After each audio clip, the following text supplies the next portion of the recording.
കർത്താവ് ഒരുവൻ എന്നുള്ളതായ കാര്യമാണ്. കർത്താവ് ഒരുവൻ.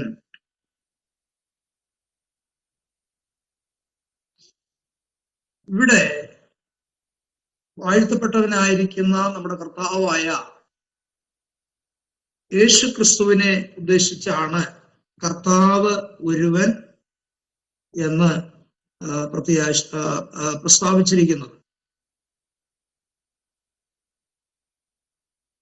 നമ്മള് ചിന്തിപ്പാനിടയായത് പ്രത്യാശ ഒന്ന്, ശരീരം ഒന്ന്, ആത്മാവ് ഒന്ന്. ഈ മൂന്ന് കാര്യങ്ങൾ ചിന്തിച്ചു കഴിഞ്ഞതാണ്. നാലാമതായിട്ട് ചിന്തിക്കുന്നത് കർത്താവ് ഒരുവൻ. ഇവിടെ അങ്ങനെ പ്രസ്താവിച്ചിരിക്കുന്നത് സകല വിശുദ്ധന്മാരെയും ഭരിക്കുകയും നിയന്ത്രിക്കുകയും സഭയുടെ കാന്തനായിട്ട് നിലകൊള്ളുകയും ചെയ്യുന്ന കർത്താവാണ്. ആ കർത്താവിനെ സംബന്ധിച്ചാണ് ഇവിടെ ഇങ്ങനെ പ്രസ്താവിച്ചിരിക്കുന്നത്. സകല വിശുദ്ധന്മാരെ ഭരിക്കുകയും നിയന്ത്രിക്കുകയും അതുപോലെ സഭയുടെ കാന്തനായിട്ട് നിലകൊള്ളുകയും ചെയ്യുന്നത് നമ്മുടെ വാഴ്ത്തപ്പെട്ട കർത്താവാണ്. അതുകൊണ്ടാണ് കർത്താവ് ഒരുവൻ എന്ന് ഇവിടെ പ്രസ്താവിച്ചിരിക്കുന്നത്. കൂടാതെ സഭയാകുന്ന ശരീരത്തിന്റെ ശിരസ്സാണ് ആര്? നമ്മുടെ കർത്താവ്.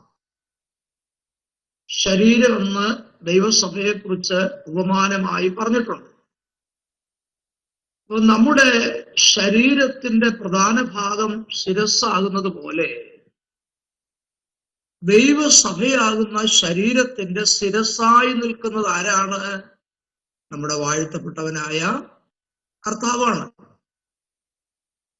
ആ കർത്താവ് തന്നെയാണ് സഭയിൽ ശുശ്രൂഷകാ വൃന്ദത്തെ ആക്കി വെച്ചിരിക്കുന്നത്. ശുശ്രൂഷകാ വൃന്ദത്തെ സഭയ്ക്ക് ദാനം ചെയ്തിരിക്കുന്നത് ആരാണ്? നമ്മുടെ കർത്താവാണ്. മാത്രമല്ല സഭയെ പോറ്റി പുലർത്തുകയും ചെയ്യുന്നത് ആരാണ്? നമ്മുടെ കർത്താവാണ്. അപ്പൊ എല്ലാറ്റിനും ഏകനായി സഭയോടുള്ള ബന്ധത്തിൽ, വിശ്വാസികളോടുള്ള ബന്ധത്തിൽ കർത്താവ് പ്രാധാന്യം കൊടുക്കുന്നത് കൊണ്ടാണ് ഇവിടെ കർത്താവ് ഒരുവൻ എന്ന് പ്രസ്താവിച്ചിരിക്കുന്നത്. കർത്താവ് ഒരുവൻ. അടുത്തതായിട്ട് അഞ്ചാമതായി പറഞ്ഞിരിക്കുന്നത് വിശ്വാസം ഒന്ന്. One faith. വിശ്വാസം ഒന്ന്.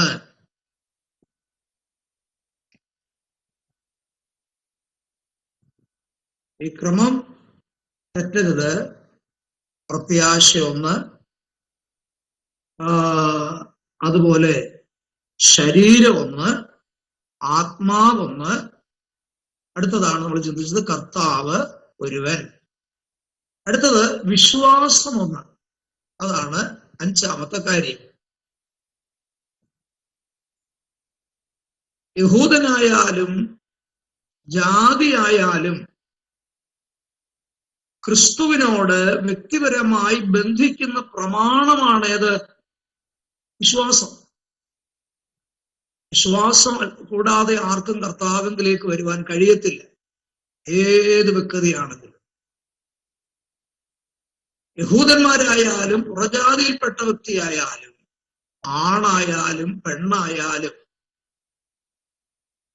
ഏത് വ്യക്തിയായിരുന്നാലും നമ്മുടെ കർത്താവുമായി വ്യക്തിപരമായി ബന്ധിക്കുന്ന പ്രമാണം എന്ന് പറയുന്നത് എന്താണ്?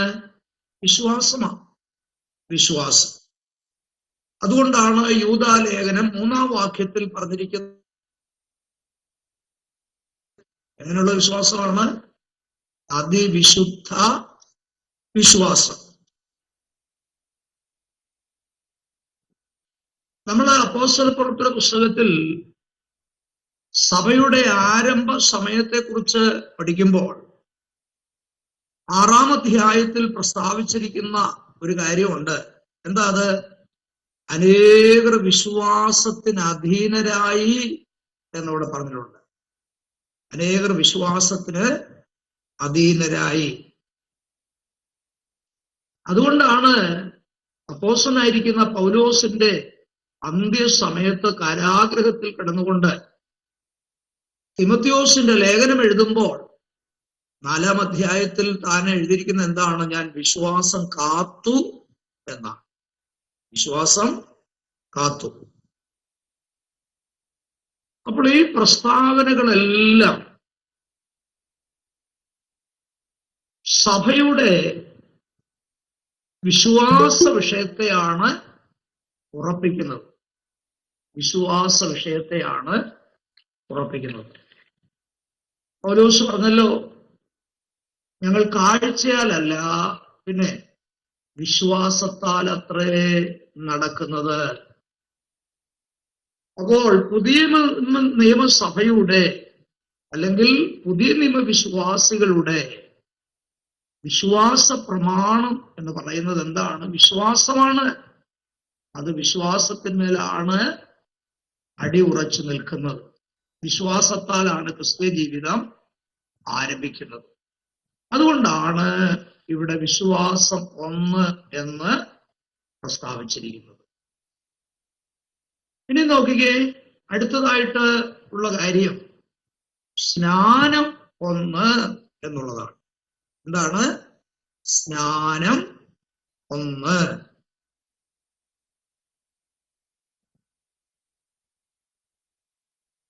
അപ്പോൾ ക്രിസ്തീയ സഭയുടെ അടിസ്ഥാന ഉപദേശങ്ങൾ വചനത്തിൽ വ്യവസ്ഥ ചെയ്തിരിക്കുന്നത്, അത് ഞാൻ പറഞ്ഞല്ലോ, അത് വിശ്വാസത്താലാണ്. വിശ്വാസത്താലാണ് നമുക്ക് എന്ത് ലഭിച്ചത്? നീതീകരണം ലഭിച്ചത്. നീതീകരണം ലഭിച്ചത്. കർത്താവ് നമ്മെ വിശ്വാസത്താൽ എന്ത് ചെയ്തിരിക്കുകയാണ്? നീതീകരിച്ചിരിക്കുക. അതുകൊണ്ടാണ് നീതിമാന്മാരുടെ ലിസ്റ്റിൽ നമ്മുടെ പേര് വരാൻ കാരണം. പാപം ചെയ്ത് മനുഷ്യർ മുഴുവനും ദൈവതേജസ് നഷ്ടപ്പെടുത്തി പാപത്തിന് അധീനരായി തീർന്നപ്പോൾ നമ്മുടെ കർത്താവ് ഭൂമിയിലേക്ക് ഇറങ്ങി വന്ന് നമുക്ക് വേണ്ടി ക്രൂശിൽ മരിച്ചു. അവന്റെ രക്തം നമുക്ക് വേണ്ടി ചൊരിയുവാനിടയായി. നമ്മളാരും നേരിൽ കണ്ടതല്ല, എന്നാൽ നമ്മളത് വിശ്വാസത്താൽ ഏറ്റെടുത്തതാ, അല്ലേ?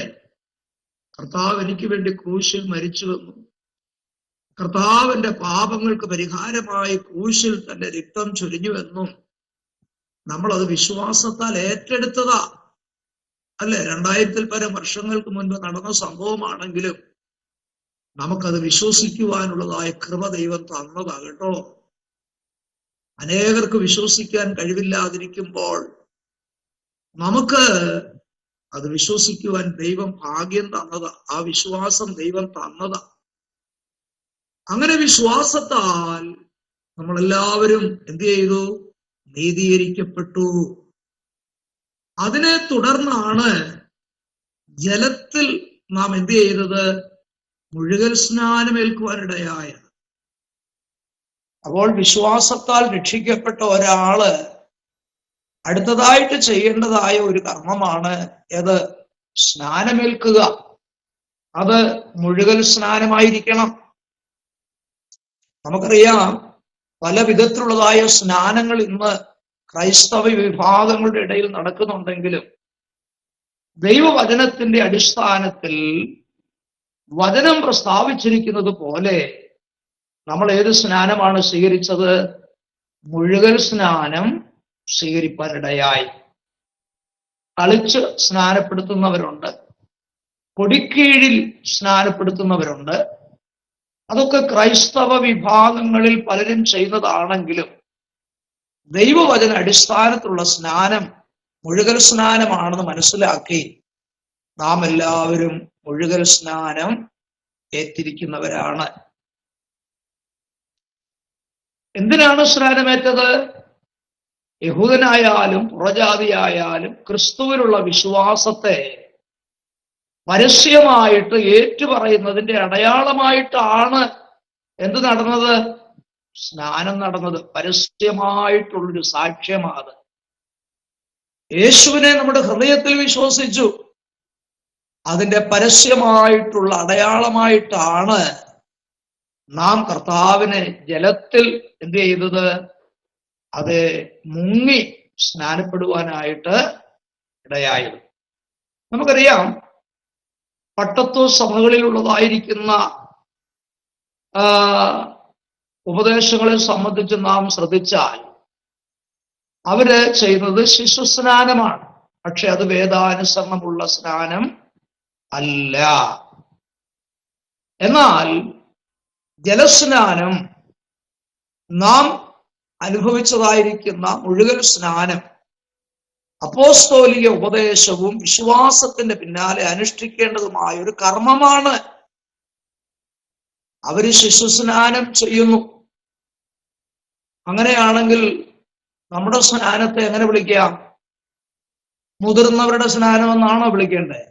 അല്ല, വിശ്വാസ സ്നാനം. വിശ്വാസ സ്നാനം. പക്ഷേ അത് ഇന്ന് വിവാഹ സ്നാനമായിട്ടൊക്കെ തീരുന്നത് നമ്മൾ കണ്ടിട്ടുണ്ട്, അല്ലേ?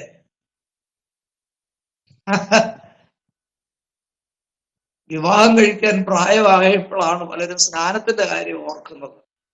ദേവദാസൻ പറഞ്ഞു, സ്നാനപ്പെടാതെ വിവാഹം നടത്തത്തില്ല. അപ്പൊ പറഞ്ഞു, ഞാൻ റെഡിയാ. അങ്ങനെ കൊണ്ട് സ്നാനപ്പെടുത്തും. ഒരു പാപിയെ കുതിർന്ന പാപി ആക്കരുത്. ഞാനത് പലപ്പോഴും പറയാറുണ്ട്. സ്നാനത്തിന് ഒരുപാട് നിയമങ്ങളും പ്രമാണങ്ങളും വ്യവസ്ഥകളും ഒക്കെ ഉണ്ട്. ആര് സ്നാനപ്പെടണം, ആരെ സ്നാനപ്പെടുത്തണം, ആ സ്നാനപ്പെടേണ്ട വ്യക്തിയുടെ യോഗ്യത, സ്നാനത്തിന്റെ അർത്ഥം, ഇതെല്ലാം സ്നാനത്തിന്റെ പുറകിൽ പഠിപ്പിക്കേണ്ട കാര്യമാണ്. ആരാണ്ട് പറഞ്ഞതുപോലെ, വിവാഹം ആലോചിച്ചപ്പം പെങ്കൊച്ചിന്റെ ഒരുപാട് യോഗ്യതകൾ പറഞ്ഞു വീട്ടുകാര്. അപ്പൊ ചെന്ന ചെറുക്കന്റെ ആൾക്കാരെ ചോദിച്ചു, അവള് മാനസാന്തരപ്പെട്ടതാണോ? അവര് പറഞ്ഞു, അതിനും അവൾ മടിക്കത്തില്ല.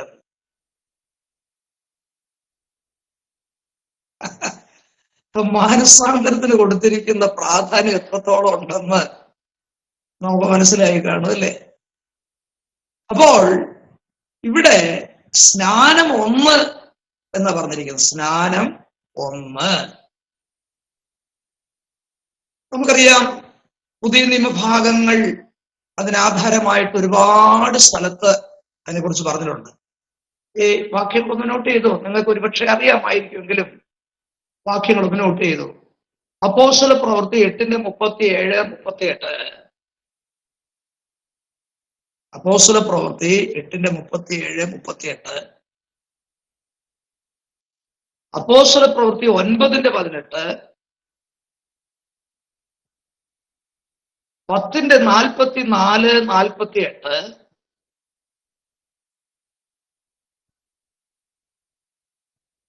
16:33,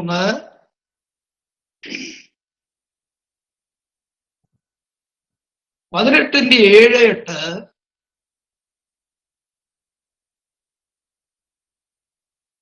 19:5,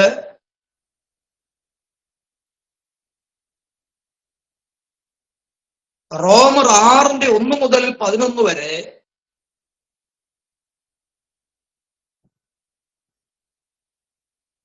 ഗലാത്യർ 3:27, ഗലാത്യർ 3:27. ഈ ഭാഗങ്ങളിലെല്ലാം സ്നാനത്തെ സംബന്ധിച്ച് പ്രസ്താവിച്ചിരിക്കുന്നതായ വേദഭാഗങ്ങളാണ് അടങ്ങിയിരിക്കുന്നത്. ശിശുസ്നാനത്തെ കുറിച്ച് വാദിക്കുന്നവര് പറയുന്നത്,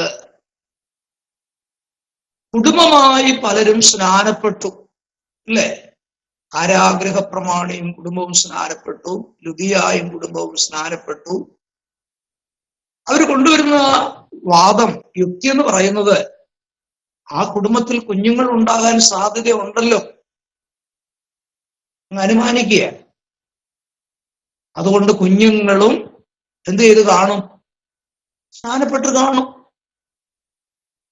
പക്ഷേ വചനത്തിൽ അതിന് യാതൊരു തെളിവും കാണുവാൻ സാധിക്കുന്നില്ല.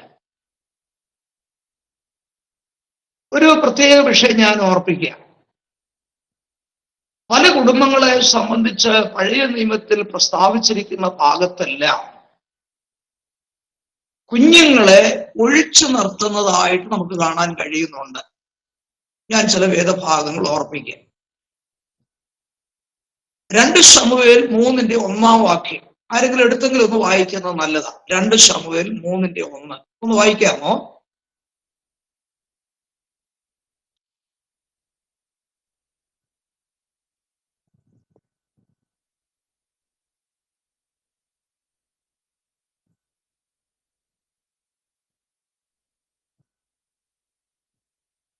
ശൗലിന്റെ ഗൃഹവും ദാവീദിന്റെ ഗൃഹവും തമ്മിൽ ദീർഘകാല യുദ്ധം നടന്നു.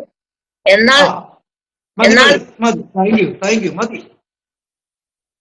അവിടെ എഴുതിയിരിക്കുന്നത് ദാവീദിന്റെ കുടുംബവും ശൗലിന്റെ കുടുംബവും തമ്മിൽ ഗൃഹവും തമ്മിൽ യുദ്ധമുണ്ടായി, അല്ലേ?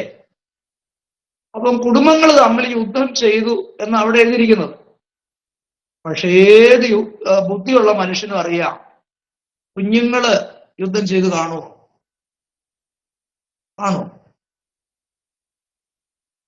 അവരും കുന്തവും പരിചയം ഒക്കെ എടുത്തുകൊണ്ട് പോയി കാണുമോ?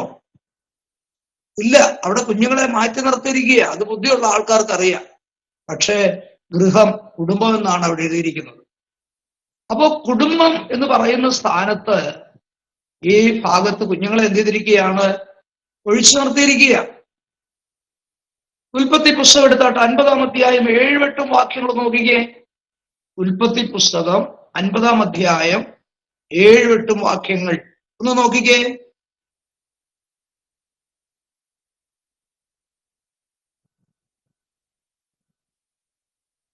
ഒന്ന് വായിക്കാമോ?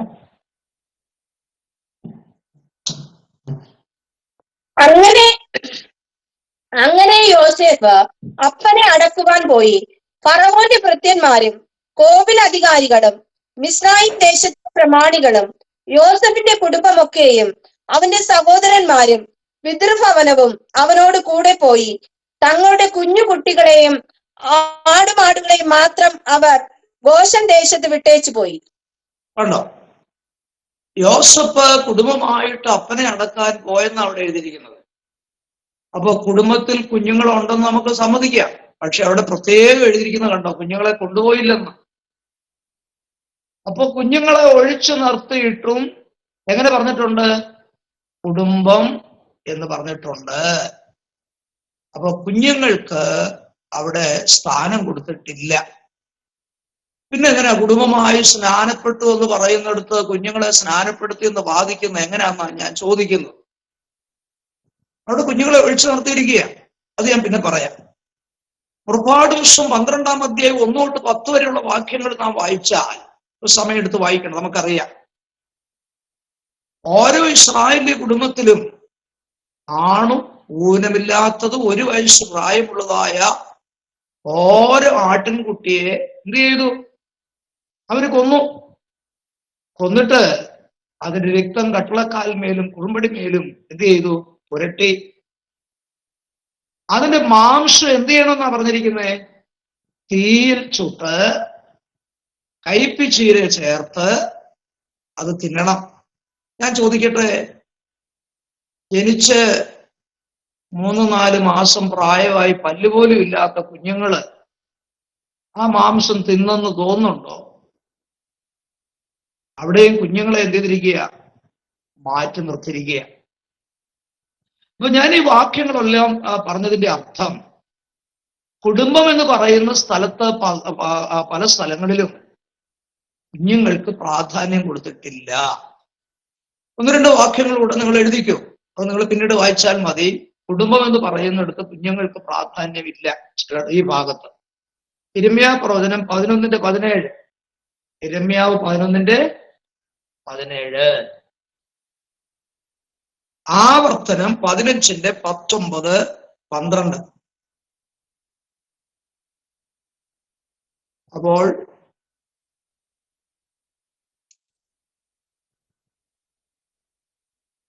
കാരാഗൃഹ പ്രമാണിയും കുടുംബവും കർത്താവിൽ വിശ്വസിച്ച് സ്നാനമേറ്റെന്നാ പറഞ്ഞിരിക്കുന്നത്. അപ്പോസ്തല പ്രവൃത്തിയുടെ പുസ്തകം 16-ാം അധ്യായത്തിൽ കാണാൻ കഴിയും. അങ്ങനെയാണെങ്കിൽ കുടുംബത്തിൽ കുഞ്ഞുങ്ങളുണ്ടെന്ന് നമുക്ക് സമ്മതിക്കാം. പക്ഷേ കുഞ്ഞുങ്ങൾ വിശ്വസിച്ച് കാണുമോ? വിശ്വസിക്കാൻ അവർക്ക് പ്രായമായോ? മാത്രമല്ല വീടടങ്കം ആനന്ദിച്ചു എന്ന് കാണുന്നുണ്ട്. കുഞ്ഞുങ്ങള് അവർ ഈ വിഷയം അറിഞ്ഞിട്ട് എങ്ങനെ ആനന്ദിച്ചു കാണും? അപ്പോൾ അവിടെയെല്ലാം കുഞ്ഞുങ്ങളെ മാറ്റി നിർത്തിയിരിക്കുകയാണെന്ന് നമുക്ക് വളരെ ഉറപ്പോടെ തെളിയിക്കാനായിട്ട് കഴിയും. കുടുംബമായി സ്നാനപ്പെട്ട ഇടത്ത് പലയിടത്തും അവര് ആത്മാവിൽ നിറഞ്ഞ അന്യഭാഷ പറഞ്ഞിട്ടുണ്ട്. വർത്തമാനം പറയാൻ പോലും ആകാത്ത കുഞ്ഞുങ്ങൾ ഏത് ഭാഷയിലായിരിക്കും ആത്മാവിൽ നിറഞ്ഞ് അന്യഭാഷ പറഞ്ഞത്?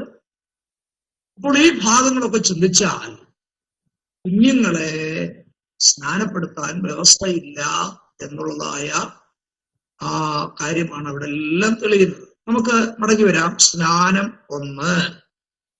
അടുത്തതായിട്ട് പറയുന്നത് ദൈവം ഒന്ന്, ഒരുവൻ. ദൈവം ഒരുവൻ, അതാണ് 7ാമത്തെ കാര്യം. ദൈവം ഒരുവൻ. എല്ലാവർക്കും ദൈവവും പിതാവുമായവൻ ഒരുവൻ എന്നാണ് പറഞ്ഞിരിക്കുന്നത്. പിതാവെന്ന നിലയിൽ ദൈവം നമ്മുടെ പിതാവാണ് എന്നുള്ള കാര്യം മറക്കരുത്. അങ്ങനെയാണെങ്കിൽ നമ്മൾ ആ പിതാവായ ദൈവത്തിന്റെ മക്കളാണ്. അപ്പം ആ ദൈവം പിതാവാണെങ്കിൽ നമ്മൾ മക്കളാണെങ്കിൽ ഒരു പിതൃപുത്ര ബന്ധമാണ് വിശ്വാസികൾ നമ്മുടെ ദൈവവുമായിട്ടുള്ളത് എന്നുള്ള കാര്യം ഇത്തരണത്തിൽ പ്രത്യേകം ഓർപ്പിച്ചുകൊള്ളുകയാണ്. അങ്ങനെയാണ് ദൈവം ഒരുവൻ എന്ന് പറഞ്ഞിരിക്കുന്നത്. 4-ാം അധ്യായത്തിലെ 7 അടിസ്ഥാനപരമായ കാര്യങ്ങളാണ് നമ്മളിപ്പോൾ ചിന്തിച്ചു കഴിഞ്ഞത്. ഇനി 5-ാം അധ്യായത്തിലേക്ക് നാം പ്രവേശിക്കുകയാണ്. 5-ാം അധ്യായത്തിലെ വിഷയം എന്താണ്? ആത്മനിറവൻ ജീവിതത്തിന്റെ 7 അനുഭവങ്ങൾ എന്നുള്ളതാണ്. ആത്മനിറവൻ ജീവിതത്തിന്റെ 7 അനുഭവങ്ങൾ.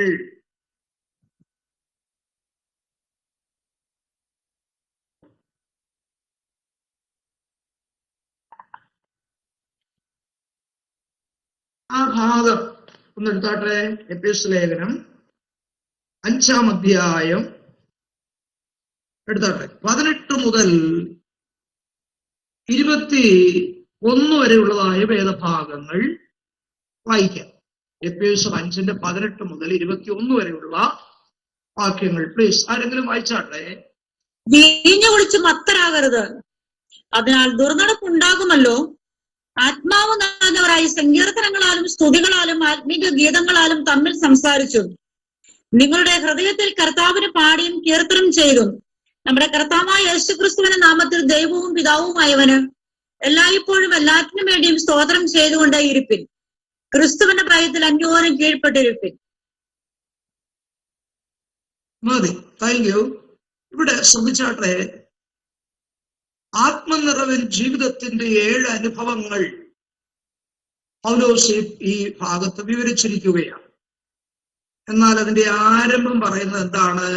വീഞ്ഞു കുടിച്ച് മത്തരാകരുത്, അതിനാൽ ദുർനടപ്പ് ഉണ്ടാകുമല്ലോ. വീഞ്ഞു കുടിച്ച് മത്തരാകരുത്, അതിനാൽ എന്തുണ്ടാകും? ദുർനടപ്പുണ്ടാകും. ആ കാര്യം പൗലോസ് അവിടെ പറയുന്നതിന്റെ അർത്ഥം, വീഞ്ഞു കുടിച്ച് മത്തരായാൽ അതിന്റെ ഫലം ഉണ്ടാകും. എന്താ അതിന്റെ ഫലം? ദുർനടപ്പ്. നമുക്ക് കാണാൻ കഴിയും ഇന്ന് നമ്മുടെ ചുറ്റുപാടുകളിൽ നടക്കുന്ന സകല അക്രമത്തിന്റെയും അനീതിയുടെയും കൊലപാതകത്തിന്റെയും എന്ന് വേണ്ട കുറ്റകൃത്യത്തിന്റെ എല്ലാം മൂല കാരണം പരിശോധിച്ചു വരുമ്പോൾ അതിന്റെ എല്ലാം കാരണം ലഹരി ഉപയോഗിക്കുക, മദ്യം ഉപയോഗിക്കുക, ഇതെല്ലാമാണ് നമുക്ക് കാണാൻ കഴിയും. ഒരുവൻ വീഞ്ഞു കുടിച്ച് മത്തനായി കഴിഞ്ഞാൽ അവനെ നിയന്ത്രിക്കുന്നത് ആ വീഞ്ഞിന്റെ ശക്തിയാണ്, അല്ലെ? അതിന്റെ ഫലങ്ങളാണ് ദുർനടപ്പ്. അതുമൂലം ഉണ്ടാകുന്നതായ കഷ്ടവും വേദനയും കുറ്റകൃത്യങ്ങളും എന്ന് വേണ്ട കാണിക്കുന്ന എല്ലാ കാര്യങ്ങളും അതിന്റെ ഫലങ്ങളാണ്. അപ്പൊ അവിടെ ആ കാര്യം പറഞ്ഞിരിക്കുന്നതിന്റെ അർത്ഥം, വീഞ്ഞു കുടിച്ച് മത്തരായാൽ അതിന്റെ ഫലം പുറപ്പെടുവിക്കുന്നത് പോലെ ആത്മാവ് നിറയുന്ന ഒരു വ്യക്തിയിൽ ഉണ്ടാകേണ്ട അനുഭവങ്ങൾ എന്തൊക്കെയാണെന്നാണ് പൗലോസ് ഓരോന്നോരോന്നായിട്ട് ഇവിടെ പ്രസ്താവിച്ചിരിക്കുന്നത്. ആത്മാവ് നിറയുമ്പോൾ അന്യഭാഷ പറയും, ശരിയാ. പക്ഷെ അതുകൊണ്ട് മാത്രം തീർന്നില്ല. ആത്മാവ് നിറയുന്ന ഒരാൾക്ക് തുടർന്നുള്ള ഭാഗങ്ങൾ നാം ശ്രദ്ധിച്ചാൽ, ഒന്ന്, സങ്കീർത്തനമുണ്ടായിരിക്കും. ആത്മാവ് നിറഞ്ഞ അനുഭവങ്ങളുടെ ഒരു പ്രത്യേക അനുഭവമാണ് ഏതാ? സങ്കീർത്തനം. സങ്കീർത്തനം ഒന്ന്, സങ്കീർത്തനം. സ്തോത്രങ്ങളുടെ ഗ്രന്ഥം എന്ന അർത്ഥം വരുന്ന സെഫർ തെഹലീൽ, സെഫർ തെഹലീൽ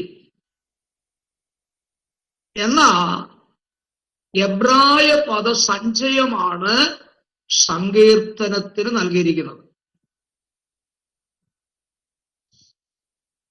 സ്തോത്രങ്ങളുടെ ഗ്രന്ഥം എന്നർത്ഥം വരുന്ന സെഫർ, SEPHER, തെഹ്ലീൽ, TEHILLIM, തെഹ്ലീൽ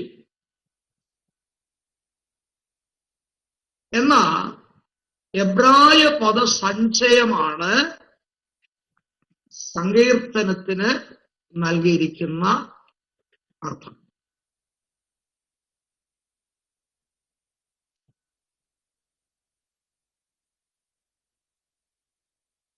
സങ്കീർത്തനത്തിന് ഗ്രീക്കിൽ സാമോസ് എന്നാണ് പദം കൊടുത്തിരിക്കുന്നത്.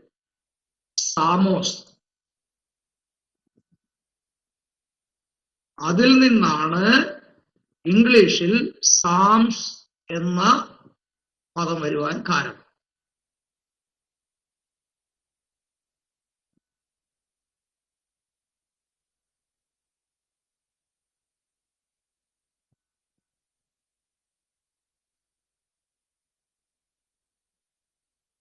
പുതിയ നിയമ അർത്ഥം പറഞ്ഞാൽ, പുതിയ നിയമ വെളിച്ചത്തിൽ അതിന്റെ അർത്ഥം ഇങ്ങനെയാണ്: സംഗീത ഉപകരണങ്ങളോടുകൂടിയ ഗാനാലാപനം. സംഗീത ഉപകരണങ്ങളോട് കൂടിയ ഗാനാലാപം എന്നാണ് പുതിയ നിയമ വെളിച്ചത്തിൽ അതിന്റെ അർത്ഥം.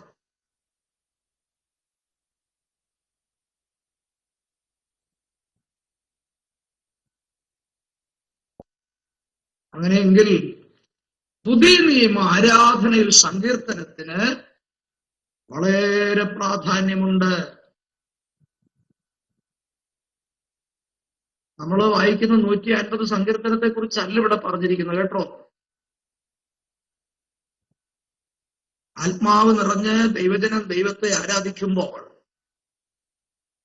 അവരിൽ നിന്ന് ഉയരേണ്ടതായിരിക്കുന്ന ആത്മീയ ഗാനങ്ങളെ സംബന്ധിച്ചാണ് ഇത് വാസ്തവത്തിൽ അർത്ഥം സൂചിപ്പിക്കുന്നത്.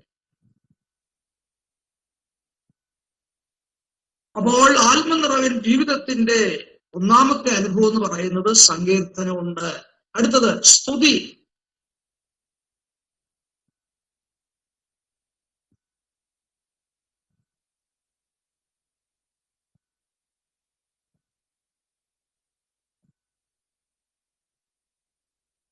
സ്തുതി എന്നുള്ള വാക്കിന് മൂലഭാഷയിൽ ഹൈംനോയിസ്, HYMNOIS, ഗ്രീക്കിൽ കൊടുത്തിരിക്കുന്ന പദമാണ് ഹൈപ്നോയിസ്.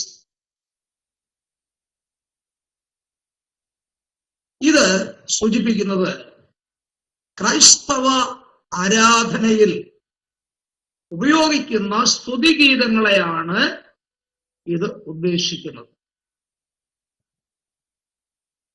നമ്മുടെ സഭായോഗങ്ങളായിരുന്നാലും ഏതെങ്കിലും മറ്റ് മീറ്റിങ്ങുകളായിരുന്നാലും നമ്മൾ സ്തുതിഗീതങ്ങൾക്ക് വളരെ പ്രാധാന്യം കൊടുക്കുന്നവരാണ്.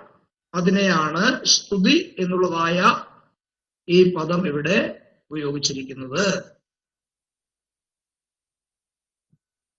3, ആത്മീയ ഗീതങ്ങൾ.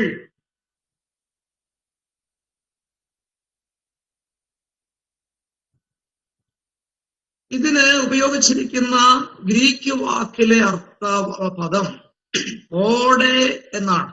ഓഡി ഇ ഓടെ. നന്ദിയാൽ നിറഞ്ഞ സ്തുതിഗാനം അല്ലെങ്കിൽ പുതിയ ഗാനം എന്നൊക്കെയാണ് ഇതിന്റെ അർത്ഥം.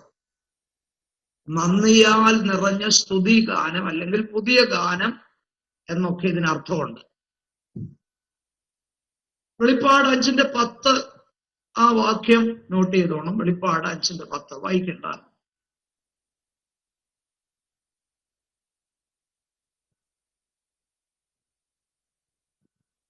അപ്പോൾ ബാഹ്യമായി പൊതുവിൽ ഇങ്ങനെയൊക്കെ അർത്ഥങ്ങളാണ് ഇതിനുള്ളതെങ്കിലും അതിന്റെ ശരിയായിട്ടുള്ള മീനിങ് എന്ന് പറയുന്നത് ആത്മാവിൽ നിറഞ്ഞ് ജീവിക്കുന്ന ഒരു ദൈവ പൈതലിന്റെ ഏത് പരിതസ്ഥിതിയിലും ആത്മാവിൽ നിറഞ്ഞ് ദൈവത്തെ പാടി മഹത്വപ്പെടുത്തണം എന്നാണ് ഈ വാക്ക് സൂചിപ്പിക്കുന്നത്. എന്താ 34-ാം സങ്കീർത്തനത്തിൽ ദാവീദ് പറയുന്നത്? യഹോവയെ ഞാൻ എല്ലാ കാലത്തും വാഴ്ത്തും, അല്ലേ? എന്ന് പറഞ്ഞാൽ സന്തോഷവേളയിലും കഷ്ടതയുടെ അനുഭവത്തിലും സന്തോഷത്തിന്റെ അനുഭവത്തിലും എന്ന് വേണ്ട, ജീവിതത്തിൽ നേരിടുന്നതായിരിക്കുന്ന ഏത് പരിതസ്ഥിതിയിലും ഒരു ദൈവ പൈതൽ ആത്മാവിൽ നിറഞ്ഞ ദൈവത്തെ പാടി മഹത്വപ്പെടുത്തുന്ന വ്യക്തി ആയിരിക്കണം എന്നാണ് അതിന്റെ അർത്ഥം. ഒരു പ്രത്യേക അവസരത്തിലോ കാലയളവിലോ ആയിരിക്കരുത് ദൈവമക്കൾ ദൈവത്തെ പാടി ആരാധിക്കുന്നത്. എല്ലാ കാലത്തും എല്ലാ അവസരത്തിലും. നമ്മുടെ ജീവിതം എന്ന് പറയുന്നത് സുഖദുഃഖ സമ്മിശ്ര ജീവിതമാണ്, അല്ലേ? ഒരാഴ്ച കഷ്ടതയാണെങ്കിൽ പിന്നെ ഒരാഴ്ച സന്തോഷമായിരിക്കും, പിന്നെയും കഷ്ടത. അപ്പോൾ എല്ലാ കാലത്തും ദൈവമക്കൾ ദൈവത്തെ പാടി സ്തുതിക്കുന്നവരായിരിക്കണം എന്ന അർത്ഥമാണ് ഇവിടെ ഉള്ളത്. ആത്മനിറവൻ ജീവിതത്തിന്റെ 4-ാമത്തെ അനുഭവം എന്ന് പറയുന്നത് തമ്മിൽ സംസാരിക്കുക എന്ന് പറഞ്ഞാൽ സഭായം നടക്കുമ്പം അടുത്തിരിക്കുന്ന ആളോട് സംസാരിക്കണമെന്നല്ല എൻ്റെ അർത്ഥം. പലരെയും ഞാൻ ശ്രദ്ധിച്ചിട്ടുണ്ട്. ഒരാഴ്ച കൂടി അവർ കാണുന്നതാണ്. ഒരാഴ്ചത്തെ കാര്യം മുഴുവൻ സഭായത്തിനിടയ്ക്ക് ഇരുന്നുകൊണ്ട് അവർ സംസാരിക്കും. എത്ര പറഞ്ഞാലും അവര് അത് വകവെക്കത്തിലിരുന്ന് സംസാരിച്ചു കൊണ്ടേയിരിക്കും. എനിക്ക് തോന്നുന്നു ചിലപ്പോ ഈ വാക്ക് അവർ തെറ്റിദ്ധരിച്ചിട്ടായിരിക്കും. തമ്മിൽ സംസാരിക്കണമെന്നല്ല ഇവിടെ എഴുതിയിരിക്കുന്നത്.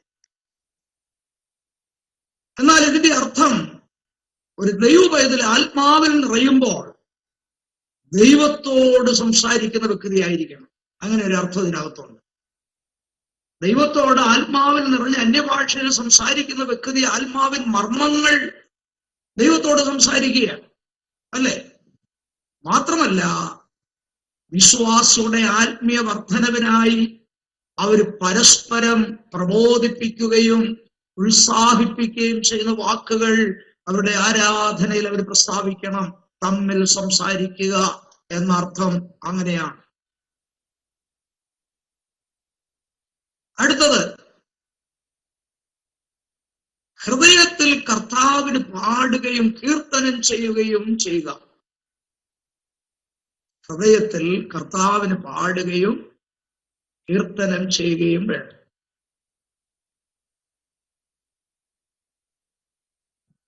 ശ്രുതി മധുരമായ നിലയിൽ ആത്മീയമായി ഓരോ വിശ്വാസിയും ഹൃദയംഗമായി കർത്താവിന് പാടുന്നവരായിരിക്കണം. നമ്മുടെ അധരങ്ങളിൽ നിന്ന് പുറപ്പെടുന്നതായിരിക്കുന്ന ശബ്ദത്തെ അല്ല ഇവിടെ ഉദ്ദേശിക്കുന്നത്.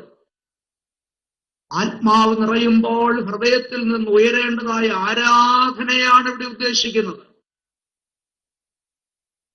നമ്മുടെ ഹൃദയത്തിൽ നിന്ന് ദൈവത്തെ ആരാധിക്കുന്ന ആരാധന നമ്മുടെ ഹൃദയത്തിൽ നിന്നാണ് ഉയരേണ്ടത്. നമ്മുടെ കർത്താവ് ശമരിയക്കാരി സ്ത്രീയോട് പറഞ്ഞത് എന്താണ്? സത്യനമസ്കാരികൾ പിതാവിനെ ആത്മാവിലും സത്യത്തിലും ആരാധിക്കും എന്ന് പറഞ്ഞാൽ പുതിയ നിയമ ആരാധനയിൽ ആത്മാവിനായിരിക്കണം പ്രാധാന്യത. ആത്മാവാകുന്ന ദൈവത്തെ ആത്മാവ് കൊണ്ടാണ് എന്ത് ചെയ്യേണ്ടത്? ആരാധിക്കേണ്ടത്. അത് ഉദ്ദേശിച്ചാണ് ഇവിടെ പറഞ്ഞിരിക്കുന്നത്. ഹൃദയത്തിൽ കർത്താവിന് പാടുകയും കീർത്തനം ചെയ്യുകയും വേണം എന്ന് പറഞ്ഞിരിക്കുന്നത്. ആറാമത്തെ കാര്യം എന്താണ്? യേശുക്രിസ്തുവിന്റെ നാമത്തിൽ ദൈവവും പിതാവുമായവന് എല്ലായ്പ്പോഴും എല്ലാറ്റിനും വേണ്ടി സ്തോത്രം ചെയ്യണം. യേശുക്രിസ്തുവിന്റെ നാമത്തിൽ ദൈവവും പിതാവുമായവന് എല്ലായ്പ്പോഴും എല്ലാറ്റിനു വേണ്ടിയും സ്തോത്രം ചെയ്യണം.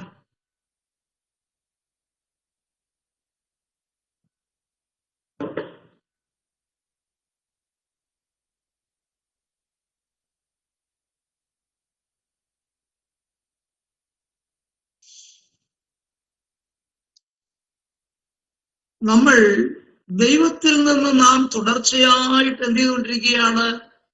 ഓരോ അനുഭവങ്ങൾ അനുഭവിച്ചുകൊണ്ടിരിക്കുകയാണ്, അല്ലേ? എന്നാൽ അനുഗ്രഹങ്ങൾ അനുഭവിക്കുന്നതിനോടൊപ്പം തന്നെ ഞാൻ മുമ്പേ ഓർപ്പിച്ചതുപോലെ പ്രതിസന്ധികളും പ്രതികൂലങ്ങളൊക്കെ നമ്മുടെ ജീവിതത്തിൽ പലപ്പോഴും ഉണ്ടാകാറുണ്ട്, അല്ലേ? കഷ്ടത ഉണ്ടാകാറുണ്ട്, രോഗങ്ങൾ ഉണ്ടാകാറുണ്ട്. ഇങ്ങനെയുള്ളതായിരിക്കുന്ന സന്ദർഭങ്ങളിൽ എല്ലാറ്റിനും ദൈവത്തിന് ലഭിക്കുന്ന നന്മയായാലും ദൈവത്തിന് ലഭിക്കുന്നതായ അനുഗ്രഹങ്ങളായിരുന്നാലും നാം കടന്നു പോകുന്ന പ്രതിസന്ധികളായിരുന്നാലും രോഗങ്ങളായിരുന്നാലും എല്ലാറ്റിനും എന്ത് ചെയ്യണം? ദൈവത്തിന് സ്തോത്രം ചെയ്യണം. ഹബക്കൂക്ക് 3:17-18 അത് കാണാൻ കഴിയും. ഹബക്കൂക്കിന്റെ ജീവിതത്തിൽ അത് താൻ പറയുന്നുണ്ട്. ഗോശാലകളിൽ കന്നുകാലികളില്ലെന്ന് വന്നാലും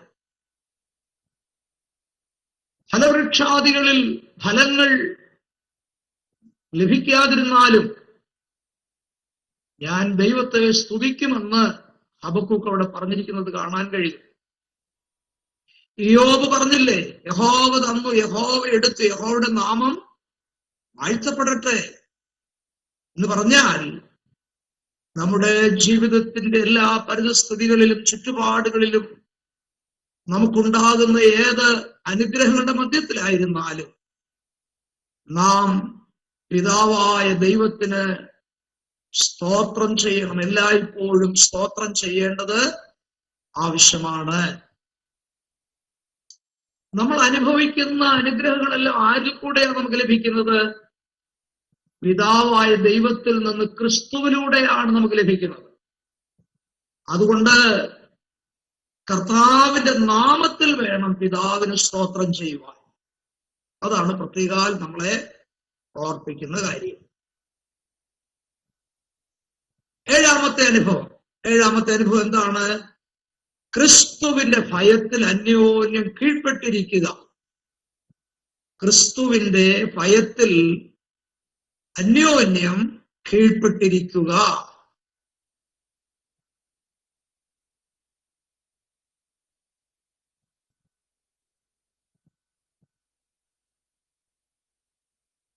എന്ന് പറഞ്ഞാൽ ശത്രു ആയുധങ്ങളുമായിട്ട് വരുമ്പോൾ നമ്മുടെ ആയുധം താഴെ വെച്ച് കീഴ്പ്പെടുക എന്നുള്ള അർത്ഥമല്ല അവിടെ ഉദ്ദേശിക്കുന്നത്.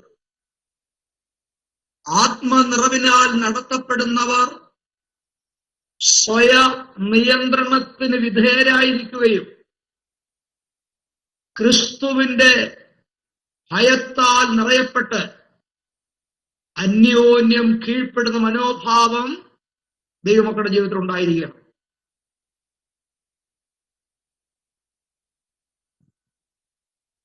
ഒന്നുകൂടെ പറഞ്ഞാൽ, ആത്മനിറവിനാൽ ഉളവാകുന്ന വിനയത്താൽ സ്വയം താഴ്ത്തി ക്രിസ്തുവിനോടുള്ള ബന്ധത്തിലും ക്രിസ്തുവിനെ ബഹുമാനിക്കുന്നതിലും ക്രിസ്തുവിന് വേണ്ടി ഉളവാകേണ്ടതായ ശ്രേഷ്ഠമായ ഗുണത്തെയാണ് ഇവിടെ ഉദ്ദേശിക്കുന്നത്. അന്യോന്യം കീഴ്പ്പെടുക എന്ന് പറഞ്ഞാൽ ആ ഒരു വിനയ മനോഭാവം തമ്മിൽ ഉണ്ടായിരിക്കണം എന്നർത്ഥമാണ്. കീഴ്പ്പെട്ടിരിക്കുക എന്നത് സ്വഭാവ വിശേഷതയുടെ വിശദീകരണം കൂടിയാണ്. ദൈവമക്കളുടെ വിശ്വാസ ജീവിതത്തിന്റെ മുഖമുദ്രയായിരിക്കണം വിനയം. എല്ലാവർക്കും വിനയം ആവശ്യമാണ്, താഴ്മ ആവശ്യമാണ്. അതാണ് ഇവിടെ ഉദ്ദേശിക്കുന്നത്. അങ്ങനെയാണ് ആത്മനിറവൻ ജീവിതത്തിന്റെ 7 അനുഭവങ്ങൾ നമുക്ക് മനസ്സിലാക്കുവാനായിട്ട് സാധിക്കുന്നത്. ഇനി 6-ാം അധ്യായത്തിലേക്ക് നാം വരുമ്പോൾ ക്രിസ്തുവിന്റെ പടയാളി ധരിക്കേണ്ടതായ 7 ആയുധങ്ങളെ സംബന്ധിച്ചാണ് പറഞ്ഞിരിക്കുന്നത്.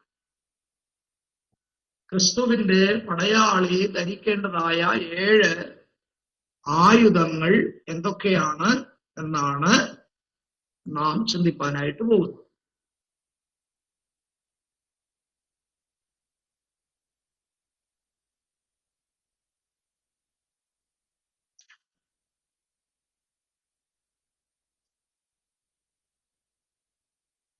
ലേഖനം എടുത്താട്ടെ പ്ലീസ്. 6-ാം അധ്യായം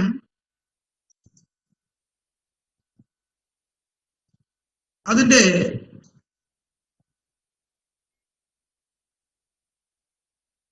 10 മുതലുള്ള വാക്യങ്ങളൊന്ന് വായിക്കാമോ? 18 വരെ വായിച്ചോ. ഒടുവിൽ കർത്താവിനും അവന്റെ അമിതബലത്തിനും ശക്തിപ്പെടുവൻ. പിശാചിന് തന്ത്രങ്ങളോട് എതിർത്ത് നിൽപ്പാൻ കഴിയേണ്ടതിന് ദൈവത്തിന് സർവായുധവർഗം ധരിച്ചുകൊള്ളുവൻ. നമുക്ക് പോരാട്ടമുള്ളത് ജഡരക്തങ്ങളോടല്ല, വാഴ്ചകളോടും അധികാരങ്ങളോടും ഈ അന്ധകാരത്തിന്റെ ലോകാധിപതികളോടും സ്വർലോകങ്ങളിലെ ദുഷ്ടാത്മ സേനയോടും അത്രേ. അതുകൊണ്ട് നിങ്ങൾ ദുർദിവസത്തിൽ എതിർപ്പാനും സകലം സമാപിച്ചിട്ട് ഉറച്ചു നിൽപ്പാനും കഴിയേണ്ടതിന് ദൈവത്തിന്റെ സർവായുധവർഗം എടുത്തുകൊള്ളുവിൻ. നിങ്ങളുടെ അരയ്ക്ക് സത്യം കെട്ടിയും നീതി എന്ന കവചം ധരിച്ചും സമാധാന സുവിശേഷത്തിനായുള്ള ഒരുക്കം കാലിന് ചെരുപ്പാക്കിയും എല്ലാറ്റിനും മീതെ ദുഷ്ടന തീയമ്പുകളെയൊക്കെയും കെടുക്കുവാൻ തക്കതായ വിശ്വാസം എന്ന പരിധി എടുത്തും കൊണ്ട് നിൽപ്പിൻ. രക്ഷ എന്ന ശിരസ്ത്രവും ദൈവവചനം എന്ന ആത്മാവിന്റെ വാളും കൈക്കൊള്ളുവിൻ. സകല പ്രാർത്ഥനയാലും യാചനയാലും ഏതു നേരത്തും കർത്താവിൽ പ്രാർത്ഥിച്ചും അതിനായി ജാഗരിച്ചും കൊണ്ട് സകല വിശുദ്ധന്മാർക്കും എനിക്കും വേണ്ടി പ്രാർത്ഥനയിൽ പൂർണ്ണ സ്ഥിരത കാണിപ്പിൻ.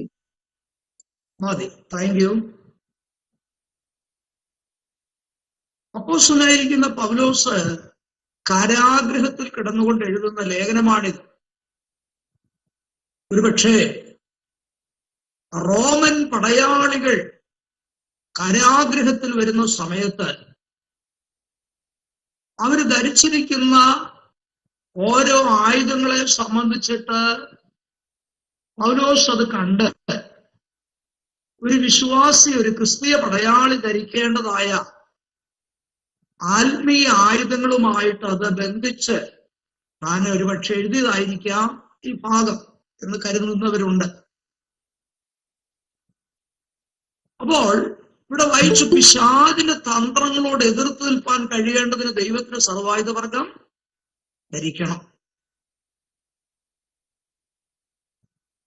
ഈ പിശാച് ദൈവമക്കളെ സമീപിക്കുന്നത് തന്ത്രങ്ങൾ ഉപയോഗിച്ചാണ് കേട്ടോ. തന്ത്രങ്ങൾ അവന്റെ കയ്യിലുള്ളത്, ശപിക്കുവാനുള്ളതായ പ്ലാനുകൾ, കേട്ടാൽ സത്യമെന്ന് തോന്നിക്കുന്ന വാക്കുകൾ, ഉപായം, ഭോഷ്ക്, വ്യാജപ്രവൃത്തി, എന്നീ നിലകളിലുള്ള സത്യത്തിന് വിരോധമായിരിക്കുന്ന പ്രവർത്തനങ്ങളാണ് പിശാചിന്റെ തന്ത്രങ്ങൾ എന്ന് പറയുന്നത്.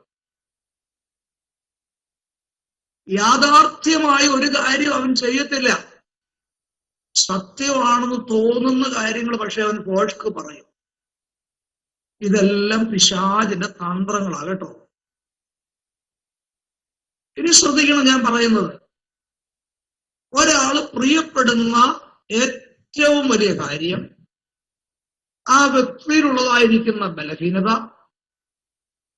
ആ വ്യക്തിക്കുള്ള ആയുധത്തിന്റെ പോരായ്മ, ജീവിതപരമായിട്ടുള്ള തോൽവി, ഉപദേശ വിഷയത്തിലുള്ളതായ അറിവില്ലായ്മ, പണമിടപാട് കാര്യങ്ങളിലുള്ളതായ വിഷയങ്ങൾ, മാനസികമായി ഉള്ളതായ കഴിവ്, ആത്മീയ നിലയുടെ കെട്ടുറപ്പ്, ആരാധനയുടെ ബലമില്ലായ്മ, ശാരീരിക നില, ഇങ്ങനെയുള്ളതായ വഞ്ചനാപരമായ അനേകം മാർഗങ്ങളിലൂടെയാണ് സാത്താൻ എടുത്തു വരുന്നത്. ഇതെല്ലാം സാത്താൻ ഉപയോഗിക്കുന്നതായ തന്ത്രപരമായ കാര്യങ്ങളാണ്. അപ്പൊ ഞാൻ ഈ പറഞ്ഞതായ കാര്യങ്ങളിലൊക്കെ അവൻ വളരെ ശ്രദ്ധയുള്ളവനായിരിക്കും.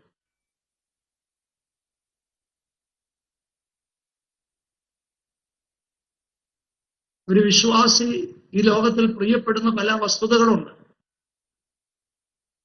അത് അവൻ മനസ്സിലാക്കും. അതിലൂടെ പിശാച് പ്രവർത്തിക്കാൻ വരും. അവരിലുള്ളതായ ബലഹീന വശം എന്താണെന്ന് മനസ്സിലാക്കും. അതിലൂടെ പിശാച് കയറും. അവന്റെ ആയുധത്തിന്റെ പോരായ്മ, ജീവിതപരമായിട്ടുണ്ടാകുന്ന തോൽവി വശങ്ങൾ, പണപരമായുള്ള ഇടപാടുകൾ, ഇതൊക്കെ സാത്താൻ മുതലെടുക്കുവാനിടയാകുമെന്നാണ് പറഞ്ഞതിന്റെ അർത്ഥം. ഇതിനകത്തൂടെ സാത്താൻ തന്ത്രങ്ങൾ ഉപയോഗിച്ച് വിശ്വാസികളെ പരാജയപ്പെടുത്തുവാനായിട്ട് അവൻ പരിശ്രമിക്കും. അപ്പോൾ അവന്റെ തന്ത്രങ്ങളോട് എതിർത്ത് നിൽപ്പാൻ കഴിയേണ്ടതിന് എന്ത് ചെയ്യണം?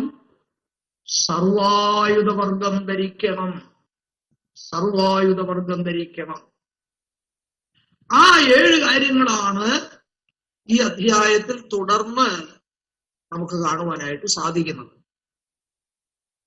ഒന്ന്, അരയ്ക്ക് സത്യം കെട്ടണം.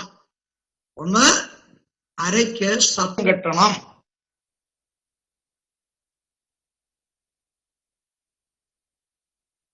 നമുക്കറിയാം, ബെൽറ്റ് എന്ന് പറയുന്നത് ഒരു ആയുധമല്ല.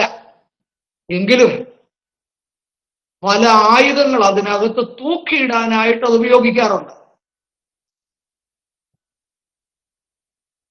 ബെൽറ്റ് കെട്ടുക എന്ന് പറഞ്ഞാൽ അരമുറുക്കുക എന്നാണ് അതിന്റെ അർത്ഥം. സേവനത്തിനായുള്ള ഒരുക്കത്തെയാണ് അത് സൂചിപ്പിക്കുന്നത്. സേവനത്തിനായുള്ള ഒരുക്കം, പുറപ്പെടുവാനായിട്ടുള്ള തയ്യാറാണ് മറ്റൊരു കാര്യം സൂചിപ്പിക്കുന്നത്.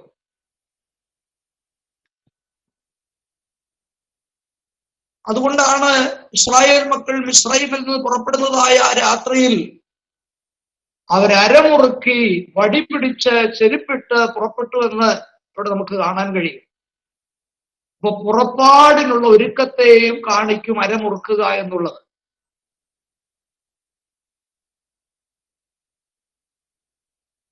എബ്രായ ഭാഷയിൽ സത്യം എന്നുള്ളതിന്റെ ദ്വയാർത്ഥം സ്ഥിരമായുള്ളത് എന്നാണ്.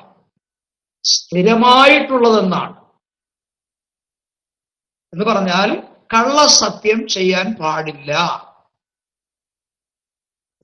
അപ്പോൾ സത്യം സംസാരിക്കണം എന്നാണ് അതിന്റെ ഒരു അർത്ഥം.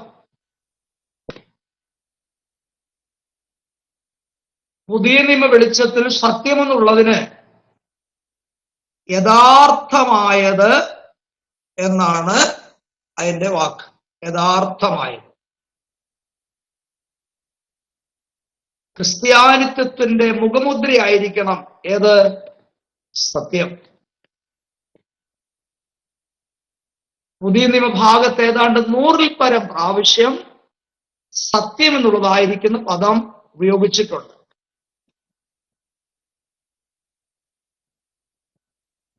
എന്നാൽ സത്യത്തെ പിശാച് എന്ത് ചെയ്യുമെന്നറിയാമോ? വ്യാജമായിട്ട് മാറ്റിക്കളെ കേട്ടോ. അതുകൊണ്ട് ഓരോരുത്തരുടെയും അടിസ്ഥാനപരമായുള്ള കാര്യം സത്യം എന്നുള്ളതായിരിക്കണം. അതുദ്ദേശിച്ചാണ് പൗലോസ് പറയുന്നത് സത്യം അരയ്ക്ക് കിട്ടിയിരിക്കണം. ഏദൻ തോട്ടത്തിൽ കൗശലജീവിയായിരുന്ന പാമ്പിൽ കൂടെ സാത്താൻ വന്നിട്ട്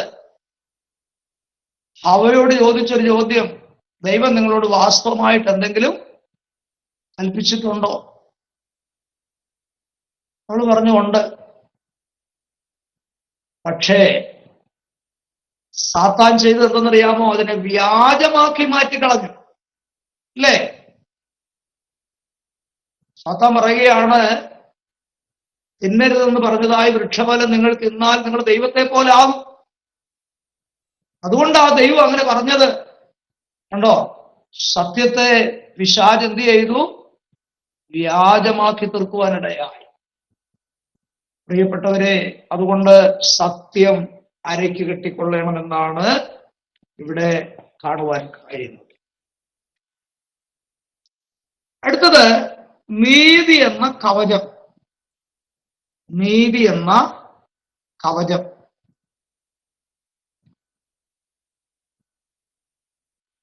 എന്താ കവചം എന്ന് പറയുന്നത്?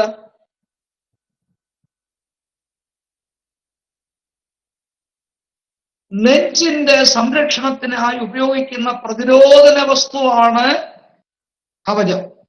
അതായത് കഴുത്തിന് താഴോട്ടുള്ളതായിരിക്കുന്ന ചെസ്റ്റ് ഭാഗം, പുറവും മുൻവശവും താഴോട്ടുള്ള ഭാഗം സംരക്ഷിക്കുന്നതിന് ഉപയോഗിക്കുന്ന ഒരു ഉടുപ്പാണ്. അത് താമ്രം കൊണ്ടായിരിക്കാം, അല്ലെങ്കിൽ മറ്റ് ലോഹങ്ങൾ കൊണ്ടായിരിക്കാം. അതിനെയാണ് കവചം എന്ന് പറയുന്നത്.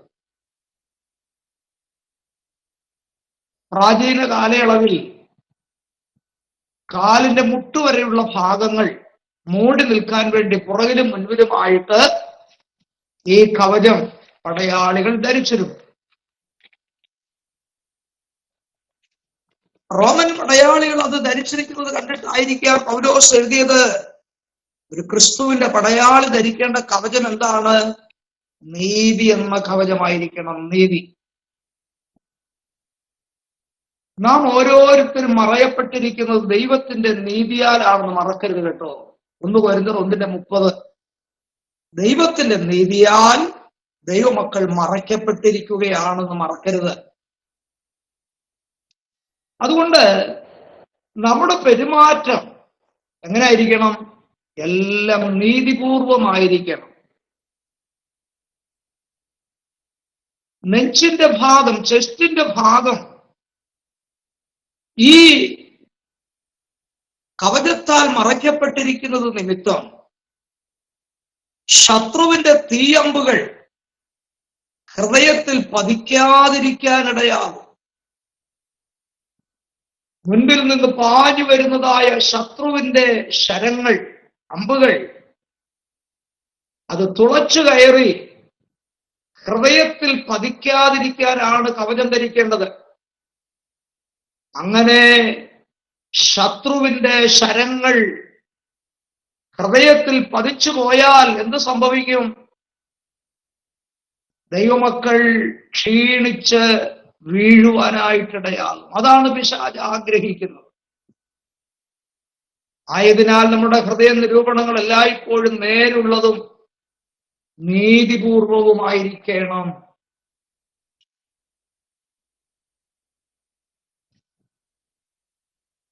നമ്മുടെ ഹൃദയത്തിലേക്ക് ശത്രു കൊണ്ടുവരുന്നതായിരിക്കുന്ന ആ ശരങ്ങൾ തുളച്ചു കയറിയാലുണ്ടല്ലോ, നമ്മുടെ ജീവിതത്തിൽ നമുക്ക് ക്ഷീണവും മടുപ്പും ഉണ്ടാവും. അതുകൊണ്ടാണ് വാക്കുകൾ പറഞ്ഞ് നമ്മളെ പിശാച് മടിപ്പിക്കാൻ നോക്കുന്നത്. പലരുടെയും വാക്കുകൾ നമ്മളെ പലപ്പോഴും എന്ത് ചെയ്യാറുണ്ട്? ക്ഷീണിപ്പിക്കും. അവരെ തല്ലുക, അടിക്കുക ഒന്നും ചെയ്യണ്ട. കരുതി കൂട്ടി ഒരു വർത്താനം പറഞ്ഞാൽ മതി, നമ്മൾ ക്ഷീണിക്കുന്ന വർത്താനങ്ങൾ അവർ പറഞ്ഞു കളയും. ഇല്ലേ? ഏലിയാവ്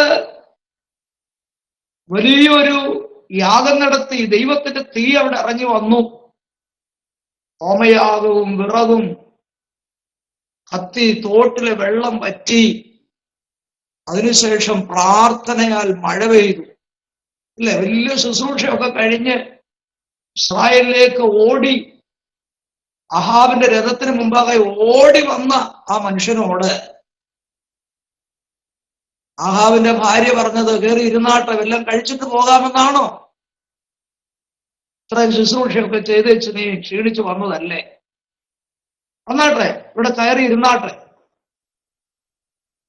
അങ്ങനെയാണോ പറഞ്ഞത്? അല്ല, നാളെ ഈ നേരത്ത് എന്റെ പ്രവാചകന്മാരെ നീ കൊന്നതുപോലെ ഞാൻ നിന്നെ കൊന്നുകളയും.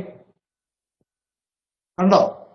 ഒരൊറ്റ വാക്ക് നിമിത്തം ദൈവദാസൻ ക്ഷീണിച്ചു പോയില്ലേ?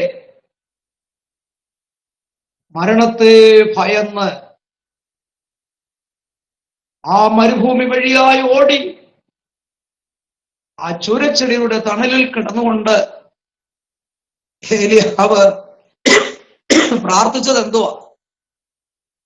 യഹോവേ, എന്നെ അങ്ങ് എടുത്തോണം. യാഗത്തിൽ തീയിറങ്ങാൻ വേണ്ടി പ്രാർത്ഥിച്ച ഉടനെ തീ ഇറങ്ങി. മഴയ്ക്ക് വേണ്ടി പ്രാർത്ഥിച്ചു, മഴ പെയ്തു. പക്ഷെ എല്ലാ പ്രാർത്ഥനയൊന്നും ദൈവം കേൾക്കത്തില്ല കേട്ടോ ഏലിയാവേ. ഏലിയാവ് ഇപ്പൊ പ്രാർത്ഥിക്കുന്ന എന്തോ, എന്നെ അങ്ങ് എടുത്തോണേന്ന്.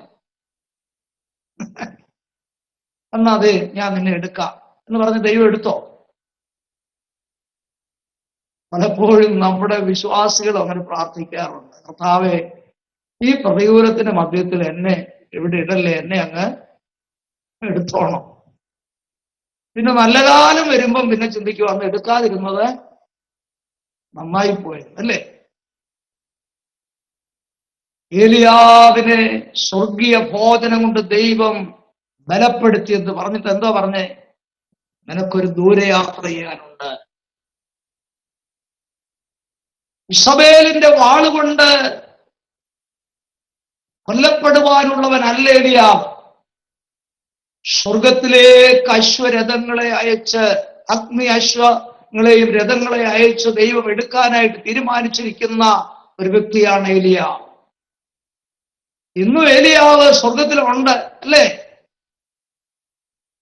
ആ ഏലിയാവിനെ പോലെ പലപ്പോഴും നമ്മൾ ക്ഷീണിതരാകും. നമ്മെ ക്ഷീണിപ്പിക്കുക എന്നുള്ളതാണ് സാത്താന്റെ തന്ത്രം. എന്നാൽ ക്ഷീണം വരുമ്പോൾ എന്ത് ചെയ്യണമെന്ന് എബ്രായ ലേഖനം 12-ാം അധ്യായത്തിൽ പറഞ്ഞിട്ടുണ്ട്. എന്താ പറഞ്ഞിരിക്കുന്നത്? പാപികളാൽ തനിക്ക് നേരിട്ട വിരോധം സഹിച്ച ഇങ്ങനെയുള്ളവനെ ധ്യാനിച്ചു കൊള്ളുകയും നമ്മുടെ ക്ഷീണങ്ങളെല്ലാം മാറിപ്പോകുവാനായിട്ടിടയാകും. അപ്പോൾ നമുക്ക് മടങ്ങി വരാം. ഇവിടെ കവചം, നീതി എന്ന കവചം ധരിക്കണം. 3, സുവിശേഷത്തിനായുള്ള ഒരുക്കം കാലിന് ചെരുപ്പാക്കണം. സുവിശേഷത്തിനായുള്ള ഒരുക്കം കാലിന് ചെരുപ്പാക്കണം.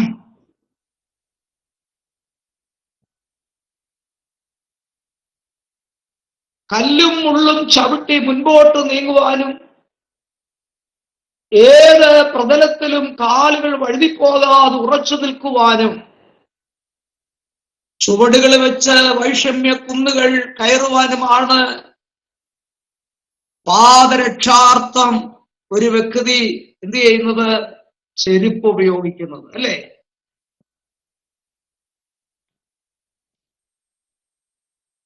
ഒരു ചുവട് പോലും മുൻപോട്ട് വയ്ക്കുവാൻ കഴിയാതെ